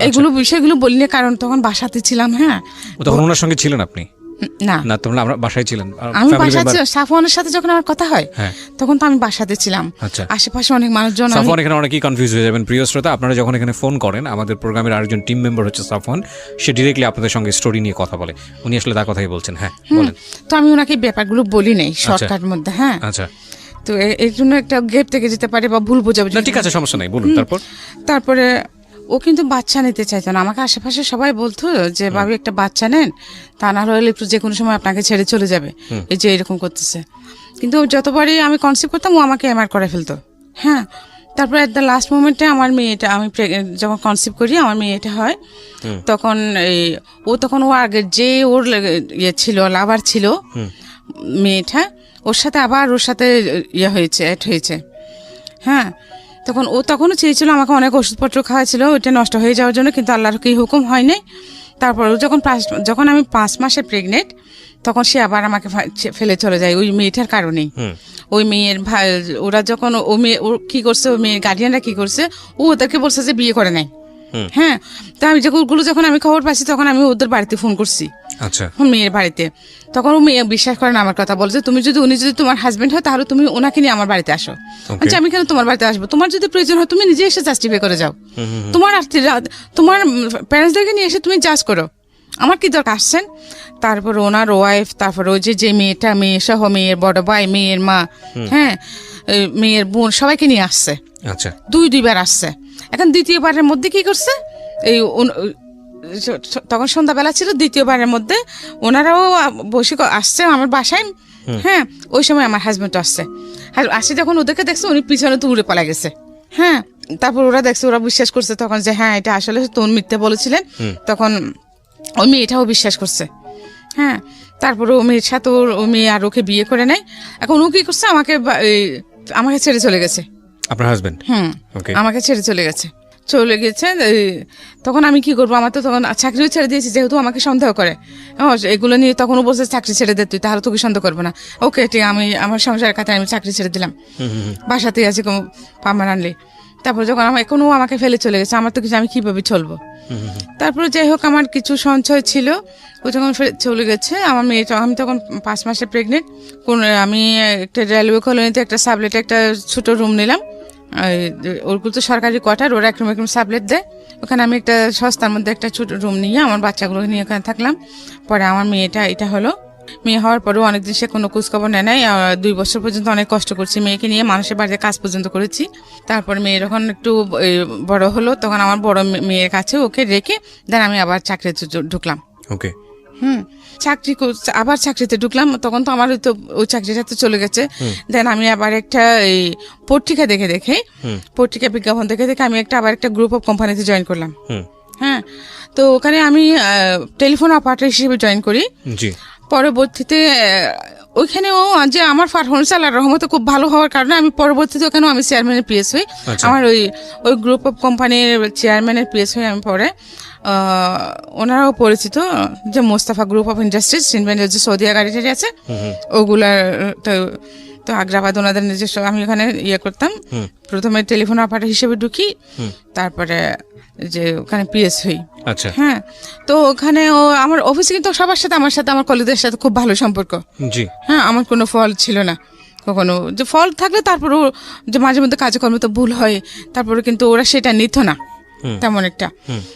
আমি আমার কাজের প্রতি সবসময় খুব আন্তরিক ছিলাম। সকাল 5টায় ঘুম থেকে উঠতাম, উঠে নামাজ কালাম পড়ে নাস্তা বানাতাম বাচ্চাদের জন্য, হ্যাঁ, রান্না বান্না করতাম, তারপর ওদেরকে তুলে যারটা সবগুলো রেডি করে দিয়ে দেন আমি 8:30 পৌনে 9টার মধ্যে বাসা থেকে বেরিয়ে যেতাম। হ্যাঁ, আমার বাচ্চারাও নিজে নিজে আল্লাহর রহমতে পড়ালেখা করতো। আমার মেয়ে স্কুলে যেহেতু এটা ছোট ছিল, ছোট মেয়েটা, তো আমার বড় মেয়ে ওকে নিয়ে অনেক কষ্ট করেছে। আমার বড় মেয়ে ওর সাথে ওকে নিয়ে স্কুলে চলে যাইতো, স্কুলে নিত, ওকে বাসায় রেখে পড়তো, অনেক কষ্ট করেছে আমার বাচ্চারা। তারপরে পড়ালেখা মাঝে মধ্যে গ্যাপও গেছে, ওর ক্লাস 9-এ 1 বছর ওর গ্যাপ গিয়েছিল। হ্যাঁ, এখন যে আমার যে ওই মেয়েটাকে নিয়ে তো টেনশনে, ওর একটা পরিচয় তো আছে, কিন্তু ওর বাবা তো ওকে পরিচয় দিচ্ছে না। কার বাবা? এই যে মেয়ে ছোটটার পরিচয় দিচ্ছে না। হ্যাঁ, ওর বাবা তো ওকে পরিচয় দিচ্ছে না, যে ও আমাকে ওর ফ্যামিলিতে নেয় না, বাট ও আমায় ওর সবকিছু আমি চিনি জানি। হ্যাঁ, তো ও কিন্তু মানে পরিচয় দিচ্ছে না বলতে আমি যেটা বুঝিয়েছি, যেহেতু আপনার সঙ্গে ওই কাবিনের রেজিস্ট্রি যেহেতু করেনি, ওইটা কারণে সে কারণে পরিচয় দিচ্ছে। ও কিন্তু আমাকে 3বার কোরআন শরীফ মাথা নিয়ে শপথ করছে, আমাকে কখনো ছেড়ে যাবে না। আর আমাকে প্রথমে আগে যেখানে বিয়ে করছে, বলে রাখি প্রিয় শ্রোতা, প্রত্যেকটা মানুষই সুন্দর, সৃষ্টিকর্তা নিপুণ হাতে তাদেরকে তৈরি করেছেন, প্রত্যেকটা মানুষই তার নিজ কর্মে সুন্দর, কিন্তু বাহ্যিক রূপটা যদি কোনো ফ্যাক্ট হয়, আমি ভাবেই বলতে চাই, বাহ্যিক রূপটা যদি কোনো ফ্যাক্ট হয়, তাহলে উনি যে মেয়ের গল্পটা এই মুহূর্তে বলছেন, ওনার সবচেয়ে ছোট মেয়ে, ওনাকে আমি দেখেছি, উনি এসেছেন স্টুডিওতে, মাশাআল্লাহ, মানে she is absolutely amazing, she is beautiful, খুবই সুন্দর দেখতে। হ্যাঁ, বলেন। তারপরে এর মধ্যে উনি তো আমাকে ফেলে চলে গেছেন না, তা আমি এত কষ্ট করে আমার বাচ্চাদেরকে আমি বড় করতেছি। আমার বড় মেয়ের কি অবস্থা? আমার বড় মেয়ে তো এখন কলেজে পড়তেছে, ইউনিভার্সিটিতে পড়তেছে, বেসরকারি ভার্সিটিতে, বিবিএ 2nd সেমিস্টার। তো পাশাপাশি একটা জবও করতেছে, তো সংসার চালাচ্ছে। বিয়ে শাদী হয়নি না, তো এখন বিয়ের প্রপোজাল আসলেও আমি দিতে পারছি না, কারণ আমার যে টাকা পয়সাও নাই, তারপরে যে একটা মানুষ আসলে বসতে দিব আমার সেরকম ঘরও আমার নাই। হ্যাঁ, কারণ আমাকে দেখলে কেউ বলে না আমি গরিব, আমার মেয়েদেরকে দেখলেও কেউ বলে না সেটা। তো আমিও চাচ্ছি না আমার মেয়ে কেন পৃথিবীতে কোনো নারীর জীবনে আমার মতো হোক, এটা আমি চাই না। আমি আল্লাহর কাছে প্রত্যেক দিন প্রার্থনা করি যে আল্লাহ আমার মতো পাবে এই পৃথিবীর বুকে আর কেউ নাই। হ্যাঁ, কিন্তু আমি চাই না কোনো নারীর জীবন আমার মতো হোক। ইভেন আমার মেয়েদেরকে যেন আল্লাহ শুধু দুটো ভালো নামাজি পরেশগার ছেলের হাতে যেন আমার মেয়ে 2টা বিয়ে হয়। আপনার কি এরকম হয়েছে যে বড় মেয়ের বিয়ে এসছে, আপনার এই অবস্থার কারণে ভেঙে গেছে বা হচ্ছে? হ্যাঁ, এরকম হচ্ছে, প্রতিনিয়ত হচ্ছে। ভালো ভালো ফ্যামিলি আসতেছে, কিন্তু আমার ফ্যামিলি ব্যাকগ্রাউন্ড প্লাস আমার যে টাকা পয়সা নেই, এই কারণে আমার মেয়েগুলো রূপবতী গুণবতী হওয়ার পরেও আমি বিয়ে দিতে পারছি না। উনি যেটা বললেন যে ওনার বড় মেয়ে ওনার ছোট মেয়ের চেয়েও মাশাআল্লাহ অনেক বেশি সুন্দর। যাই হোক, প্রত্যেকটা মানুষই সুন্দর, সেই জায়গা থেকে আমি একটু আপনাদেরকে বলি। দেখুন, গল্পের 2টা জায়গা, একটা হচ্ছে যে ভয়ঙ্কর রকমের ফাইটের জায়গা হলো ওনার নিজের। উনি নিজে কোনোভাবে নিজেকে কম্প্রোমাইজ করেননি, বা কম্প্রোমাইজ বলতে অন্যায়ের কাছে মাথা নত করেননি। সে অবস্থায় তিনি উঠে পড়ে যেভাবেই পারুক সামনের দিকে এগিয়েছেন। এখন অদ্ভুত ব্যাপার হচ্ছে, সেখানেও তাকে ভয়ঙ্কর রকমভাবে এক্সট্রিম লেভেলে স্যাক্রিফাইস করতে হয়েছে, এবং সেটা তিনি করতে বাধ্য ছিলেন, নিজ ইচ্ছায় কখনো করেননি, অন্যায় পথে পা বাড়েননি। এই মানুষটি আজকে যে জায়গাটায় এসছেন, সেখানে তিনি 3টে ছেলে মেয়েকে মানুষ করেছেন, বিশেষ করে তার 2টো মেয়ে এবং একটা ছেলে, তাই তো? আপনার 2টো মেয়ে একটা ছেলে, তাই তো? তো এবং এই 2টো মেয়ের বড় মেয়ে এখন সংসার চালাচ্ছে, উনি নিজেও কিছু টুকটাক করার চেষ্টা করেন, আর ছোট মেয়েটা পড়াশোনা করছে। দেখুন, ভয়ঙ্কর রকমভাবে এই যে সমাজ, আমি যে বারবার আপনাদের একটা কথা বলি যে আমরা ছেলেরা আমাদের সমাজ থেকে যতটা সুযোগ সুবিধা নিতে পারি, আমাদের মেয়েরা কত রকমভাবে যে বাধাপ্রাপ্ত তার কোনো শেষ নেই। এখন দেখুন, এই মেয়েটার বিয়ের ক্ষেত্রে একটা বড় সমস্যা, সেটা কি? সেটা হচ্ছে যে এই যে ভদ্রমহিলা, তার যে ফ্যামিলি ব্যাকগ্রাউন্ড বা তার যে স্ট্রাগল, সেই জায়গাটিতে যেটা বলে যে ব্রোকেন ফ্যামিলিতে বড় হয়েছে বা যেটাই হোক না কেন, এটা আমাদের সমাজের এখন একটা অনেক বড় দৃষ্টিভঙ্গিজনিত সমস্যা, এবং সে কারণে ওনার মেয়ের বিয়েটা ভেঙে যাচ্ছে। কি অদ্ভুত বিষয়! আপনি পুরো গল্পটা আজকে এখানে বললেন, আমি আসলে বললে তো কোনো কিছু হবে না। তবে এটা ঠিক যে আমি খুব ধর্মভীরু একজন মানুষ, কতটুকু পালন করতে পারি জানি না, তবে আমি বিশ্বাস করি প্রত্যেকটা মানুষের জন্য আল্লাহ তার বেস্টটা নির্ধারণ করে রেখেছেন। সো আপনি আল্লাহর উপর তাওয়াফ করেন, এবং নিশ্চয়ই আমি বিশ্বাস করি, আজকে তো অসংখ্য মানুষ এটা শুনেছে, আমি জানি অনেকে বিয়েও করার জন্যই আমাদের স্টেশনে যোগাযোগ করবে। আমি তাদেরকে নিরুৎসাহিত করছি এই কারণে যে আমরা আসলে এই ধরনের কমিউনিকেশন করি না। আমরা একটা গল্প প্রচার করি মানুষকে এইভাবে মোটিভেট করার জন্য, যে গল্পটা শুনে যেন নিজের জীবনে সে পরিবর্তন আনে in a positive sense. So আমরা এটা আপনাকে উৎসাহিত করছি না। তবে একটা বিষয় আমাদের না বললেই নয়, সেটা হলো যে যেটা আমি বলছিলাম যে সৃষ্টিকর্তা আমাদের জন্য ভালো কিছু নির্ধারণ করে রেখেছেন। আপনার বরং এক অর্থে ভালো হচ্ছে যে কেউ যদি এসে আপনার সব কিছু জেনে চলে যাচ্ছে, আমি মনে করি ভালো হচ্ছে। সে যদি আপনার মেয়ের চেহারা দেখে হোক বা যে কোনো কারণেই হোক দ্বিধাদ্বন্দ্বে ভুগে শেষ পর্যন্ত বিয়ে করার পরে যদি তখন ভয়ানক রকম ভাবে, তার চেয়ে বরং আমার মনে হয় যে আপনি ভালো মানুষের জন্য ওয়েট করাটাই বেটার। আপনি আল্লাহর উপর তাওয়াফ করেন এবং নিশ্চয়ই আপনার জন্য ভালো কিছু হবে, এটা আমি বিশ্বাস করি। হ্যাঁ, কারণ আপনার মেয়েরা যথেষ্ট পরহেজগার এবং আপনি যেটা বলছিলেন যে নামাজ কালাম করে, শুধু তাই নয় যে তাদেরকে আপনি কখনোই আপনি যে বিপদের মধ্যে দিয়ে গেছেন তাদেরকে আপনি সে আঁচটা দিতে দেননি। রাইট। তো এদিক থেকে আমার মনে হয় যে আপনাকে যিনি রেসপেক্ট করতে পারবেন, ভালোবাসতে পারবেন, শ্রদ্ধা করতে পারবেন, এরকম ছেলেই যেন আপনার মেয়ের জামাই হয়, এইটুকুই শুধু আমি বলতে পারি। আমার চাওয়া ওঠাই, আমি দোয়া করি মন প্রাণ উজাড় করে। জি, আপনার যদি শেষের দিকে কিছু বলার থাকে। হ্যাঁ, আমার চাওয়া ওইটাই যে আমি তো এখন অসুস্থ হয়ে গেছি, ঠিক চিকিৎসা করতে পারি না, ওষুধপত্র খেতে পারছে না। হ্যাঁ, তো আমার একটা মাত্র মেয়ে যে চাকরি করতেছে, ও কোন দিকে সামলাবে? জি, এত কিছু টাকা দেওয়া সম্ভব না। তারপর আল্লাহ পাকের অশেষ রহমত যে একটা বর্তমান ছেলেরা যেখানে একটা ছেলে যেখানে এসব করতে পারে না, একটা ফ্যামিলি ধরে রাখতে পারে না, সেখানে আমার মেয়েটা দুইটা মানুষকে ধরে রেখেছে, নিশ্চয়ই একটা ফ্যামিলি ধরে রেখেছে। যে এই বয়সে ওর ফ্রেন্ডরা সবাই কি মজা মাস্তি করতেছে কলেজ ইউনিভার্সিটিতে, কিন্তু আমার মেয়েটা শুধুমাত্র তার পড়ালেখা এবং তার জব, কিভাবে সে তার ফ্যামিলিটাকে সেট আপ করবে, তার এই চিন্তাটা। মাশাআল্লাহ, ভেরি গুড। আমি মন প্রাণ উজাড় করে দোয়া করি। জি, কিন্তু আমাদের সমাজে দেখেন, আমার এখন 100% শিক্ষিত। যে কি করছে জানো, উনি বিবিএ পড়ছে। জি, বিবিএ সেকেন্ড সেমিস্টার। ওকে। তারপরে শিক্ষিত না, 100% শিক্ষিত এখন। তো ওরা সবাই শিক্ষিত সমাজ, শিক্ষিত ছেলেরা, ওরা যারা প্রপোজাল নিয়ে আসে মেয়ের জন্য, মেয়ের বিয়ের জন্য, আপনার কথা জেনে ফ্যামিলি ব্যাকগ্রাউন্ড জেনে পিছিয়ে যায়। তো এটা কেমন কথা? ওর এই শিক্ষার আর কি মূল্য থাকলো? যদি আমি সিঙ্গেল মাদার বলে, আমি যে এতটা স্ট্রাগল করে, আমি এত কষ্ট করেছি, আমি কখনো অন্যায় কাজ কিছু করি নাই, জানো তো, আমার জানা মতো আমি কখনো কোনো অন্যায় করি নাই।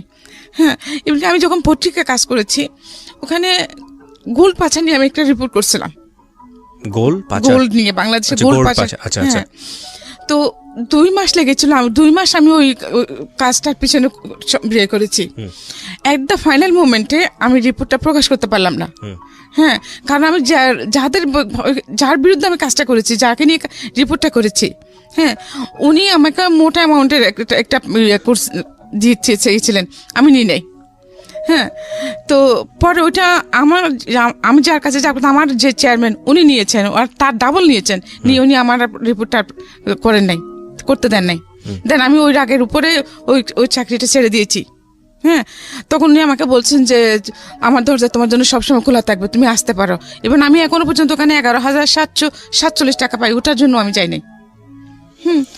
তো আমি চলে এসেছি। আমি ওনাকে এই কথাটা বলে আসছি যে আমি খোলা দরজা দিয়ে ঢুকি না, যে নক করে ঢুকতে পারলে ঢুকি না, ঢুকি না। আমি আমার কোয়ালিটি দিয়ে ঢুকি। এখানে একটা কথা আপনাকে বলি, আপনি আমার যে বয়সে অনেক বড় মুরব্বীজন, আমার মায়ের বয়সী, আমি আপনাদের কাছ থেকে গল্প শুনতে শুনতে এই জিনিসটা শিখেছি। সেটা হলো যে একজন মানুষ যখন নিজের কাছে মরে যায়, নিজের বিবেকের কাছে মরে যায়, ওই মানুষটা বাইরের দিক থেকে যত কিছুই হোক না কেন, পুরো পৃথিবী তাকে ভালো মনে করলেও ওই মানুষটা নিজের কাছে অপরাধী।